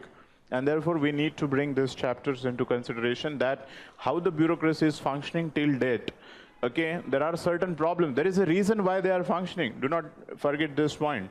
Okay, this is not without reason. This brings an impartiality and objectivity. We need and rules and regulations. But too much of rules and regulation and too much of rigidity in a country like India is causing more harms than the benefits. Therefore, we need a mix of the both attitude, where you need to follow rules and regulation. At the same time, you need to be more sensitive about the public problem, and therefore, while dealing with the public, you need to reorient yourself. Okay, so the whole can be summarized into this part, that what is today is, that is, there is a bureaucratic rigidity. Okay, so rigidity, we need to convert it into the flexibility, or we need to be more responsive, right? This, because the whole paper is on this, why we are in fact making this ethics paper for addition of paper, because there is a bureaucratic rigidity. Bureaucratic rigidity should be converted into flexibility and being responsive towards the public problem rather than being rigid. Bureaucratic apathy. Okay, apathy, that is a being insensitive and being indifferent. Being indifferent and insensitive, that should be converted into empathy and compassion. Empathy and compassion. Then this all, his rigidity and his apathy is leading into his status quoism. That is, they do not change. They are very rigid in a sense that they maintain the status quo. Status quo means there is a resistance to change. So rather than status quo, they should act as an agent of change, or status quo ki jagah change oriented, or agent of change. And finally, everything can be summarized as, if this thing will happen, if because of all these things, they are called as, Indian bureaucracy is very elitist. Okay, from elitist, we have to make it more public oriented. Okay, that it's not, it should not be elitist. Okay, that is away from the public to the more public oriented. Okay, so this point should be kept in mind, that why we are studying this chapter, because nobody is going to ask you any psychoanalytical aspect in much detail. Okay, maximum they are going to ask is a definition and some of the factors for responsible, how the attitude is being formed. So this is the first significance, that why we are studying this bureaucratic attitude is being criticized this way. Okay, and the way forward is this. That's why we are studying. Now, second reason why we are studying is, there is nothing, everything is right with respect to public attitude also. Okay. Yes, anything which is related with the public attitude? Yes? So this is because they are not working. Apart from that, yes. So in a sense that, yes, see, from public point of view, there is a trust deficit. What exists is a Trust deficit. बराबर है, वो babus which is getting reflected is a derogatory term in a sense that because they are not working. Trust deficit means there's a bureaucracy never going to work. So in order to bridge the gaps, not only the attitude of bureaucrats we need to change, but how the public see towards the bureaucracy or overall the governance. In India, what are the aspects? There is a trust deficit. They say that there is a pervasive corruption. Okay, unless and until we give the bribe, okay, there will not be an logical conclusion of your task. Okay, so somewhere the system is so corrupt, and in order to like bypass this corrupt system, complex system, we need to offer certain bribe. So this has become, that's why there is a mainstreaming of corruption. Corruption is mainstreamed because people have understood that this is a very complex procedure. Bureaucrats do not work. Okay, there is a red tape that we have seen in some other class, that is there is a complex procedures. So in order to bypass these procedures, public attitude is this way. In fact, that's why they consider they are not as a sort of a servant, but they see more towards as the one who dominates their power and establish the hegemony, and therefore there is an antagonistic relation between the two. So we need to change the perception of public towards the governance also by decreasing the trust gap or the trust deficit. Okay, bridging the trust deficit so that both can run complementary to each other, that bureaucracy will also serve and public will also have a faith in the system. If, see, trust deficit and lack of faith will, in a long term, is a very disadvantage because that will reduce the legitimacy in the governance. Okay, over a period of time, people will think that this governance is a legitimate one. And then there are cases of the riots and the protests, and then cases of anarchy will start happening. So what is required is from both the sides, we need to change the things. Apart from that, third thing, this is bureaucratic attitude with respect to governance we are talking about, or with respect to administration. Third important point is why we are studying this chapter. There are different social evils which exist in the society. And many of the social evil has its roots in the attitude. Many of the social evils, okay? So what are the social evils here which has the roots in the attitude? All the atrocities against the women invariably because of the patriarchal mindset, okay? The issues with regard to women. Yes, discrimination, women in all walk of life. Issues with respect to discrimination of women in all walk of life is because of patriarchy, patriarchal mindset. So many of the cases in paper 4, you will be asked case studies and in different forms, how to change the attitude of society. So here the point I'm bringing is, just now we have discussed about the laws and the ethics, okay? Now there are n number of law, more than 40 laws are there, okay, directly and indirectly, in order to protect the gender equality or to establish the gender equality. More than 40 laws are there, and still we continue to see that atrocities against the women not only decreasing, but they are not only controlled, but they are even increasing. This is because unless and until law and ethics, okay, go complementary, there is a limit to what law can do.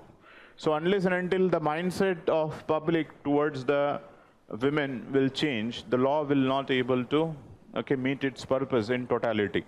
So therefore here, you are making the law, but still there are certain things which are required to change from the societal point of view. So social evils, और कौन से social evils दे सकते हो आप? What are the different social evils, like child labor and all those cases, issues with regard to untouchability, issues with respect to LGBT rights, or हाँ child, हाँ वो उसी में आ जाएगा, okay, female infanticide वगैरह, वो तो उसी में है, फीमेल के सभी इश्यूज इसमें आ जाएंगे, और दूसरे इश्यूज बता रहा हूँ apart from female.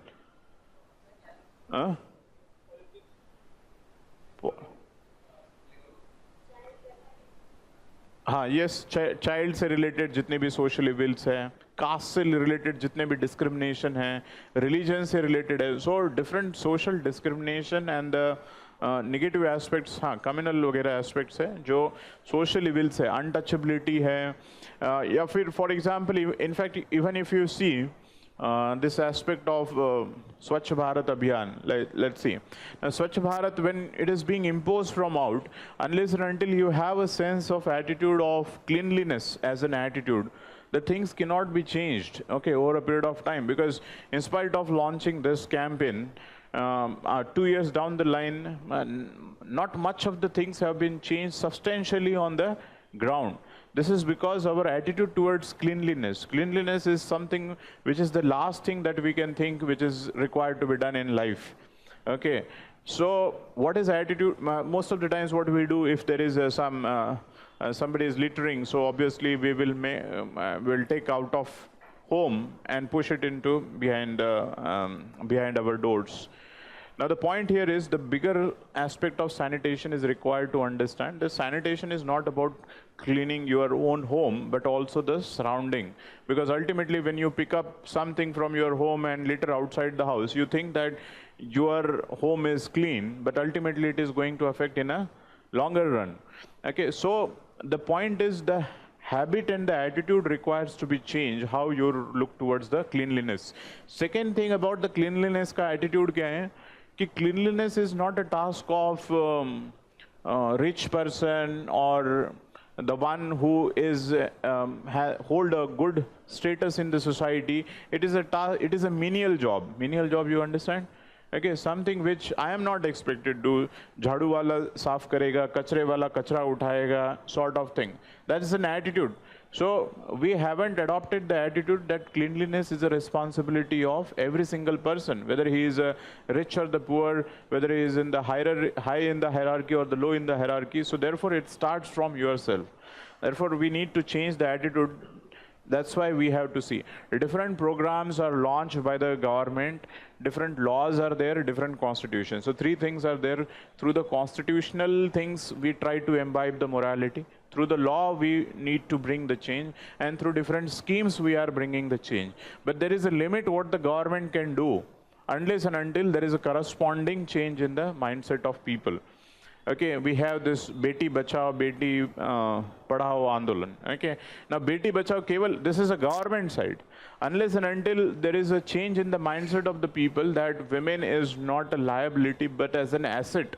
If this change will not happen, so any government programs is not going to get successful. Okay, so be it any kind of a program, any kind of a law or any kind of constitutional thing.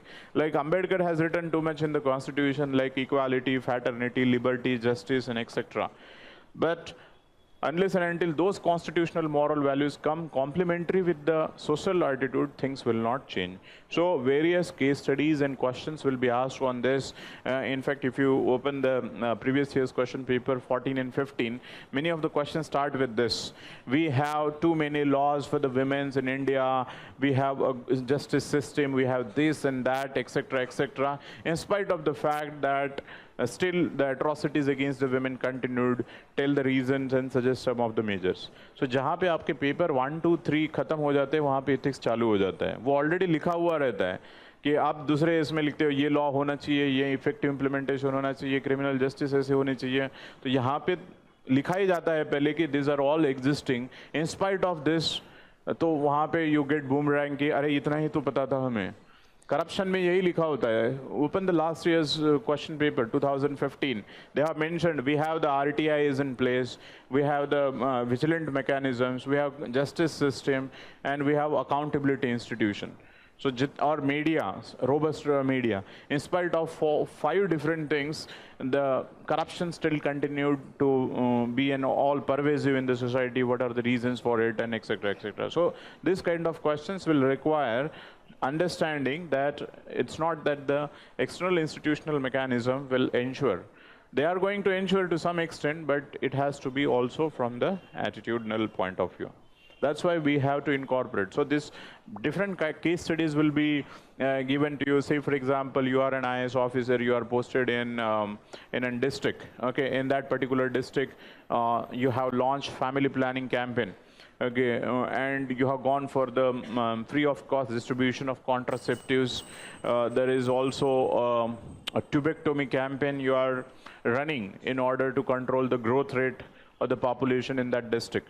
Now also it is being given in the next paragraph that since there is a tribal community, they have certain cultural perspective with respect to the family planning techniques that you are applying, tubectomy and the contraceptive. They think that it is not religiously and traditionally correct to embrace this particular sort of tools. Now you are an IS officer, how you convince them and how do you change the mindset of public towards this family planning program? Okay, so this kind of questions will be there. Otherwise, you are an IPS officer working in a Naxalite area. The attitude of Naxalite towards the government is that government is actually a sort of doing the wrongs towards them. Now, having understood that, yes, last 60 years, government's maladministration or misadministration has led to the problem of Naxalism, but now the government has understood the problem of Naxalism is more of a development rather than of a security, and therefore government started working in the interest of development of people.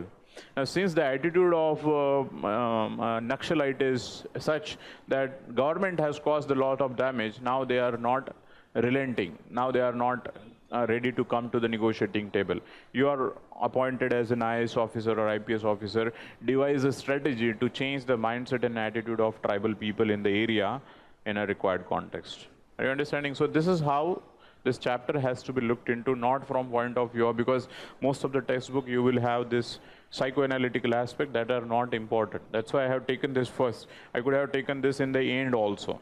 But then you will be more interested or you will, the track will be missed because knowing the theories becomes more important. Theory is not important here, okay? What is important to understand what is an attitude, how it is formed, and ultimately how it is important from the Indian society's point of view and the bureaucratic point of view in order to have a good governance.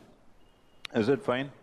Okay, so now write the meaning of attitude. Okay, so let's come to the chapter.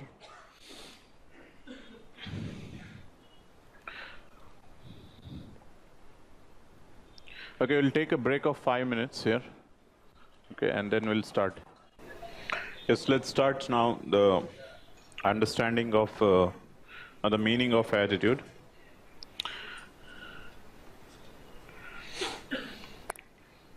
Yes, what is your understanding? What's an attitude? What's an attitude? Attitude of a person. When we say attitude,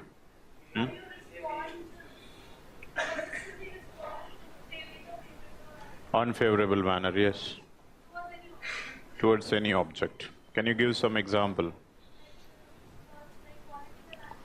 Yes. Yes. Good. It can be optimistic, pessimistic, rational, irrational. Persons? Okay, yes. So if you are responding to a situation every day in a different manner, is it an attitude? Wait. Every day you respond differently to situation. Same situation, but you are responding different way. It could be driven by your... See, there is a particularism when you respond. See, the thing is, when there is an attitude, we'll see that before an attitude, it's a reflection of what. But what is an attitude specifically? It's a specific thing.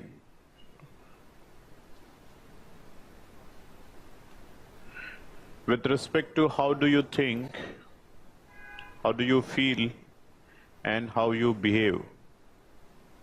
Okay, there are in fact 3 different things. How we think, how we feel, and how we behave. This is a specific way of doing it. Wait, it's all the same now.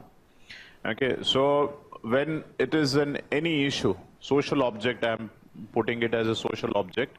Now this social object, as somebody has said, like political issues. Political issues. It can be caste issues. Okay, economics and development. It can be a personality, different person. It can be situation. Now, I'm just giving an example. For understanding, I'm writing all this thing. Say, for example, when we say that a specific way of thinking, specific way of feeling, and specific way of responding or behaving with respect to different things. Now, let's take a political issue. Now, we are not saying, when we say about attitude, it's not that you favor political parties or you disfavor political parties. Or within that also, you can favor one over the another. It can be anything. Say, starting from somebody will despise politics altogether. Okay, politics is a game of scoundrels. Okay, and the sane person should not enter into the politics. And the other one will say that it's a thing of a courageous person who requires to enter into the politics. If you want to bring the change, you have to be a part of that system. Okay, to change the system, you have to be in the system. These are the two contradictory attitudes. Somebody is saying that politics is altogether a game of scoundrels and despise the attitude, despise the politics, and somebody favors the attitude as a good exercise or a statecraft through which we can bring the change into the society. This is an attitude. Now, this is one is very good favoring a politics, one is disfavoring politics, despising attitude. Both are attitude. So attitude is not, you should think that it should be always a good thing. It can be irrational, it can be completely wrong. That's an attitude. Okay, so either you favor or disfavor. You do it in a specific manner, in a sense that a person who will despise the attitude think that politics is wrong. Whenever the politics he feel hatred and negative feeling, okay, and he behave that he will show an disenchantment towards the politics. Tomorrow if there is an election, he will not go for it. So at his end, this is a specific aspect, thinking aspect, feeling aspect, and behavioral aspect. Whereas the other person, whenever he will think good, he will feel good thing about it, taking a part into it, he feel happy in doing so, he will go and go for the voting, he will carry certain opinion with respect to different things happening in and around him, etc., etc. Now, let's take a second, within the politics, within this category, there can be a rightist or the leftist. That's also an attitude. Somebody will favor that right wings or the hierarchical model in the politics, that there should be a concentration of power in the hands of few, because few will only should rule, and the few have the wisdom, therefore the rest of the people should only follow. Command and obedience. We'll see in some other class what is the right and left. The left will think of, no, this system is a hierarchical model, is not correct, so let me change. So here both are talking about change and politics, but again there is a different sort of attitude. Okay, so your attitude with respect to different political party, different pressure groups, people's participation, whether the direct democracy is good or representative democracy is good, so that depend upon your value, how the values are imbibed, you will give different sort of reactions. Caste attitude के ऊपर क्या हो सकता है? Somebody will say that caste is good, functional aspect of the caste, because caste has helped in mobilization of masses. Okay, some positive aspect. Those who are got benefited out of the caste system, he will say that, okay, caste system is good because we got benefit out of the caste system. Okay, there can be both. In fact, this was the question asked last year, 2014. What are the different kinds of attitude that exist towards the caste? It's not that those who are benefited out of the reservation these days at the bottom of the pyramid, but the one at the upper also feel like caste should continue because the historic status that they enjoy. Think of the Brahmin. Even if the reservation is not getting, but group of people will think that caste system should continue because the kind of the status they enjoy at the moment they take their surname. So that is something which is which benefits them. Are you understanding? Or there can be contradictory both the cases where the person from the Brahmin or the upper class will think that because of the reservation there are more negative things happening to him, he will despise it. The people from the bottom of the pyramid, even when they are economically getting benefited out of the reservation policy, will think that in spite of the reservation and I'm getting through good constitutional post, politics, economics, still the discrimination that is there with respect to me is continue to exist, and therefore we need to bring the caste system down. समझ में आ रहा है? दोनों cases में positive and negative attitude hold हो सकता है depending upon what kind of nature of thinking is. This kind of people who are thinking historic status they are enjoying, therefore caste system should continue because they are continue to enjoy the good position and the status in the system. But at the same time, second group from them will say that historical status is not important because presently they are getting harm because of the reservation system, and therefore caste system should not there. Here, those who are getting benefit, who will support, those who are getting benefit but still nothing is being changing, still they are thinking that there is a level through which they can achieve. यहाँ तक जिसको glass ceiling बोला जाता है, जैसे women empowerment के cases में, beyond that they cannot rise because of the caste. So in spite of the reservation is providing, there is a limit what the reservation can do, and still the historic injustices are continued in some other form, and therefore caste system should break. So here we are not talking about who is good and who is bad. These are the different variety of attitude exist depending upon your so specific thing to think, to feel, and to behave. Personalities, different personalities and viewpoints of different people, different situation, like say for example capital punishment is good or bad. Somebody might think that capital punishment is good because there are heinous crime like terrorism, murder and horrendous crimes such as gang rape, so therefore capital punishment should be there, depending upon his understanding. Somebody else will think that okay, this is not going to change, we need a reformative justice and law, there is a reason, there is a limitation with the law. He will go through the different data that how many capital punishment are given, is there any substantial reduction in number of horrendous crime, and then he might establish the link and think he has an attitude that capital punishment is not the solution for the checking this crime. So that is in his attitude. So attitude is basically depending upon. Now let's come to here, why some people think in a specific way is because of his value system or because of his education. In fact, it is the process of his socialization. In fact, if you remember, I have spoken about this part, that values becomes the basis for everything. Values become, I have written this one, that is values become basis for ethics and morals. Ethics and morals are domain of right and wrong. Okay, so some of the values when picked up by the society, it becomes ethics, picked up by individual, it becomes moral. This is something what we ought to do or should do. But actually what we do is a reflection of our attitude. See, the thing is, some of the values which will be picked up by the law, constitution and the society, that becomes a benchmark. Generally we say that these are the benchmark, we should follow this benchmark in life. These benchmarks are in the form of ethics and morals. We also internally also we know that these are the benchmark for us, that we should be a good person in life. But at a given time, at a given point, what we actually do in life is product of your attitude. Okay, we also understand there is much need to be done in order to bring our attitude in sync with the ethical and moral consideration in future. But at a given point of time, जैसे आपका socialization हुआ है, that is get reflected into the attitude.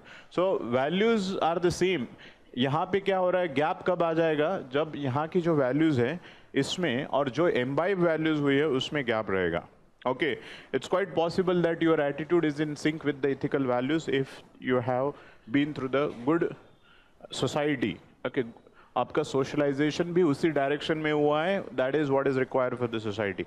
लेकिन आपका socialization, if you belong to a slum area where there is no education, the cultural, every day you are seeing the crime, okay, patriarchy is very well entrenched, women is being looked into as an object.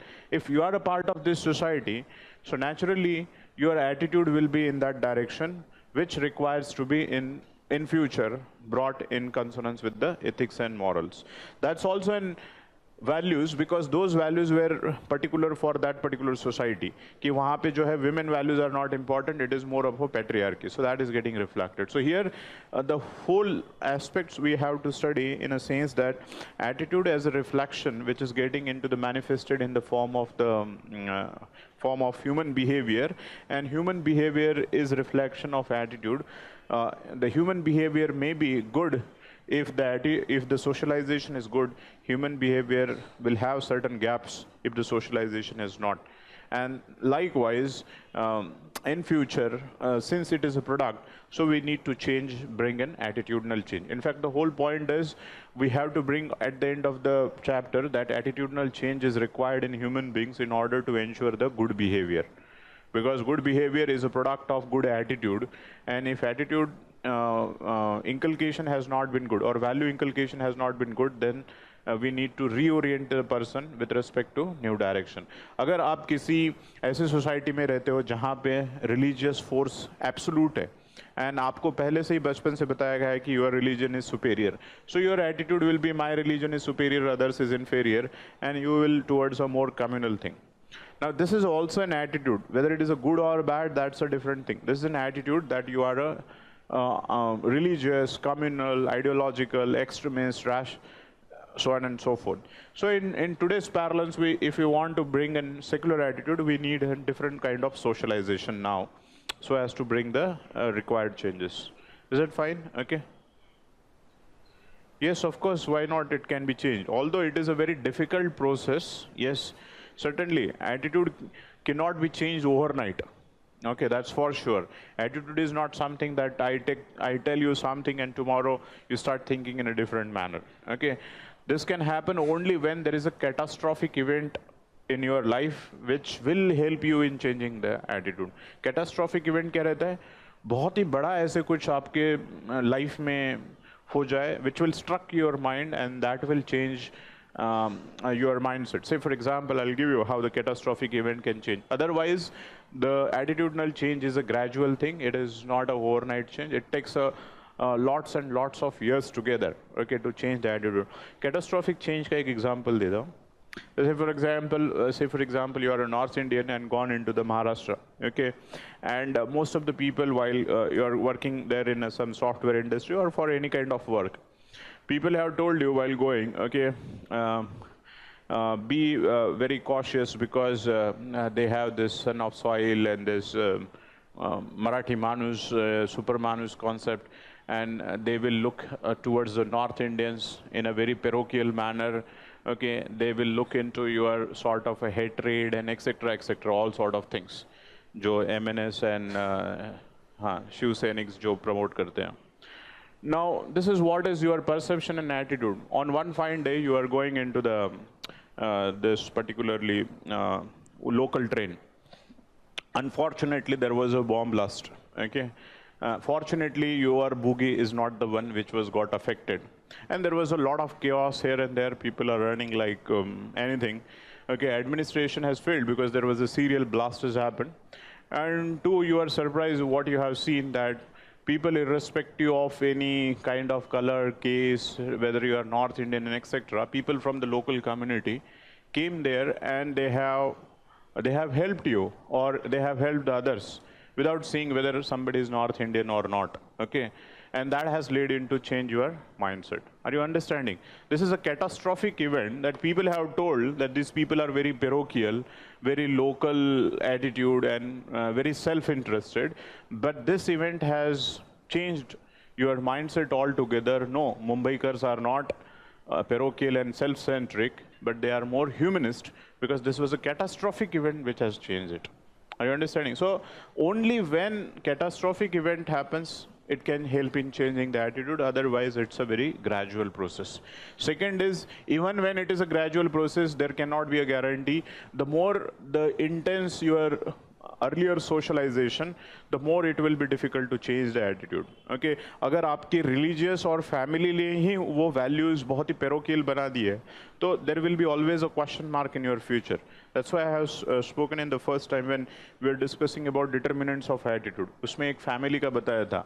There is a emotive investment, एक word use किया था. Emotive investment is You think that whatever being imbibed by our family is not only important, but it is only the truth. Okay, and therefore nothing beyond this is true. So this becomes all the more difficult. So even in gradual process also, attitude cannot be changed.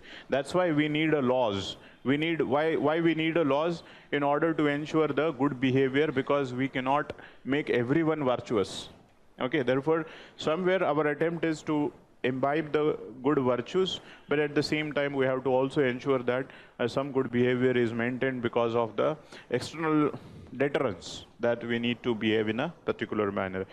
Third thing is, like, one is catastrophic event, one is a gradual change. Second is, if you introspect yourself and think that, okay, whatever my attitude was a product of my socialization and this was a parochial in nature, you are rational enough to introspect, and now you become a very flexible that let me adopt a new attitude. But that introspection must be a very dispassionate introspection.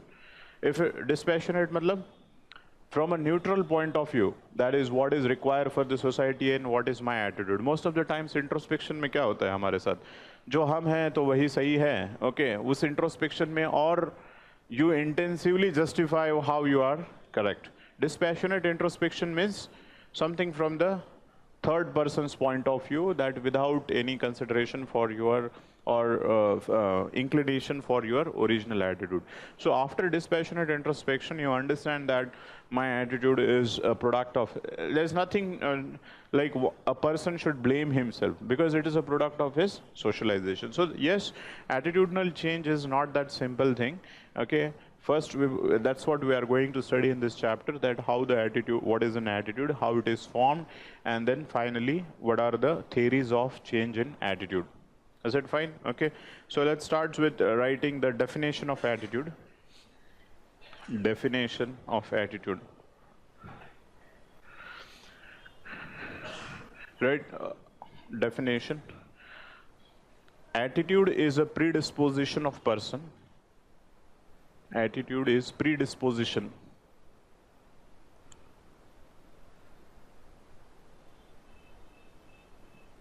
I'll explain first, right, the definition.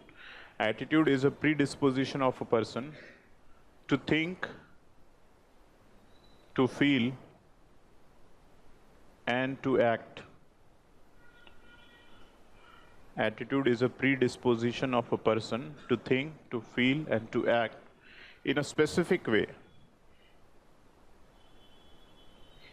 In a specific way, comma, favorable and unfavorable. Favorable and unfavorable, comma, towards social object. Towards social object.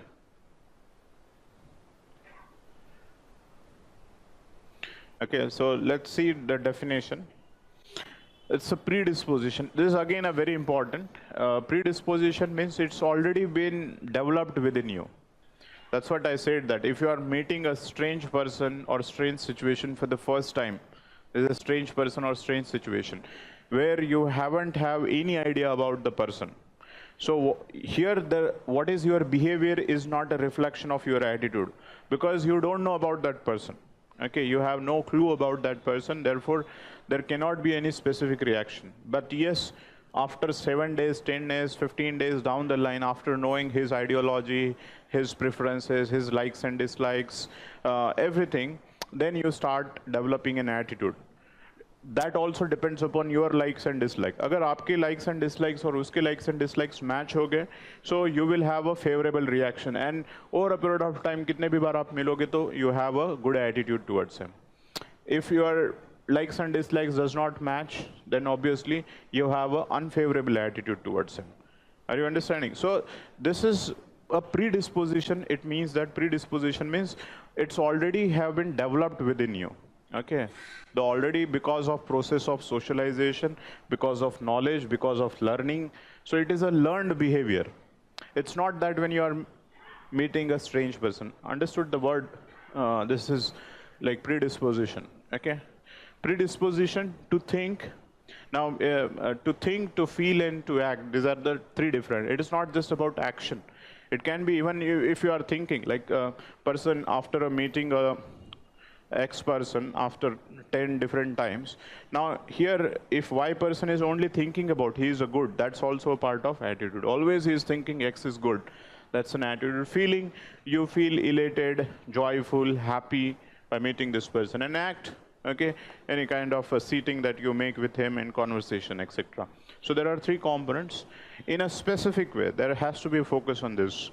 Okay, if it is not a specific every day, still you are in a process of development of attitude. There has to be a specificity with respect to attitude, favorable or unfavorable. That's why I said it can be a good or bad towards the social object. Social object is a term that is used because it is not only with respect to person, it can be an organization, it can be a situation, it can be an issue, like your attitude towards environment. Now, if you are living in an area, in a rural area or a dense forest or in a tribal community where you have, throughout your life, you have learned that there is a lot of role of environment in the life of individual and the society, and suddenly you come across government has sanctioned some special economic zone which leads into the cutting of dense forest area. Now in this case, your attitude towards such decision will be, oh my God, that's a wrong decision. Why a wrong decision? Because your socialization has been towards the environment, because environment as a value. If you are living in metropolitan city throughout your life, never seen in trees and etc., every time you have seen the skyscrapers and etc., you know that going into shopping mall and special economic zone and custom areas, these are very important for the development. So you may think of, okay, this is a very, very good decision. Okay, some sort of environmental compromise has to be made because ultimately we have to see the larger aspect of development. This is a product of your socialization because you belong to that particular category. So this specific way will be remain because of your product, which is a favorable and unfavorable. So one has favored it, one has said unfavorable. Unfavorable is not bad. Unfavorable is whatever the situation that is given, usko favor kar rahe ho ya nahi kar rahe ho. Understood? So that's the definition is very important. Every single aspect of definition. I hope that everybody has understood. Okay. Now, right, there are three parts of attitude. Structure of attitude, likho. Structure of attitude. Structure of attitude. You can write the structure of attitude. It has three parts. Structure of attitude. It has three parts. So this can be summarized like a CAB structure. CAB structure of attitude. CAB structure of attitude. Structure of attitude has three parts. This is a CAB structure of attitude. So C stands for cognitive. Cognitive part. E stands for affective part. And B stands for behavioral part.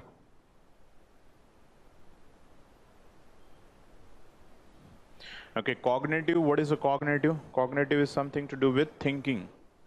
Okay, thought process. Affective, what is an affective? Feeling and emotions, yes. Emotions or feeling. Affective bias, we generally say word. And behavioral is your action part. Okay, so it has three parts. That is a cognitive, affective, and behavioral. That is your thinking part, emotional part, and the action part. Now see the definition, predisposition to think. That is a cognitive part. To feel, that is a emotional part, and to act is a behavioral part. So any kind of thinking, specific feeling and emotion, specific action is a manifestation of an attitude. So generally we say that what is your outlook? So outlook can be in the form of mere thinking, which may not be expressed also, or it can be expressed in the form of action. So that's about the structure of attitude.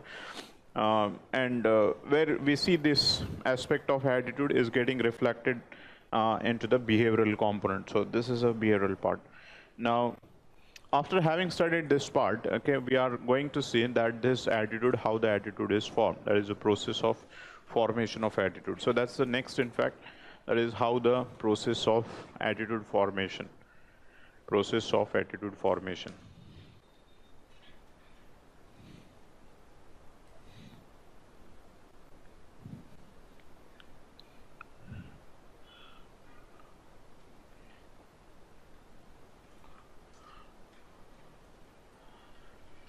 Formation of attitude.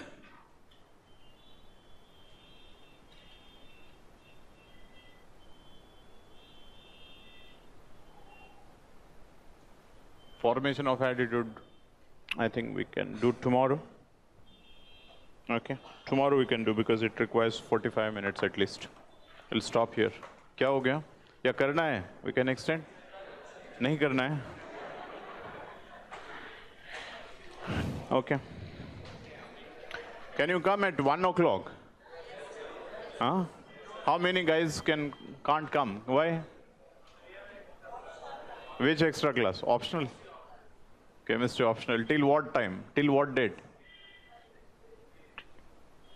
Till December. Acha. Till 1:30? Yeah. Huh? Okay, ठीक है. Maybe we have to extend some of the. We can extend after 5:30 तक. कल से नहीं, आराम से मतलब. Maybe after. No? Why? You have a class. Are you guys serious? Like before class, after class? Okay, anyways, let's see. Stop here.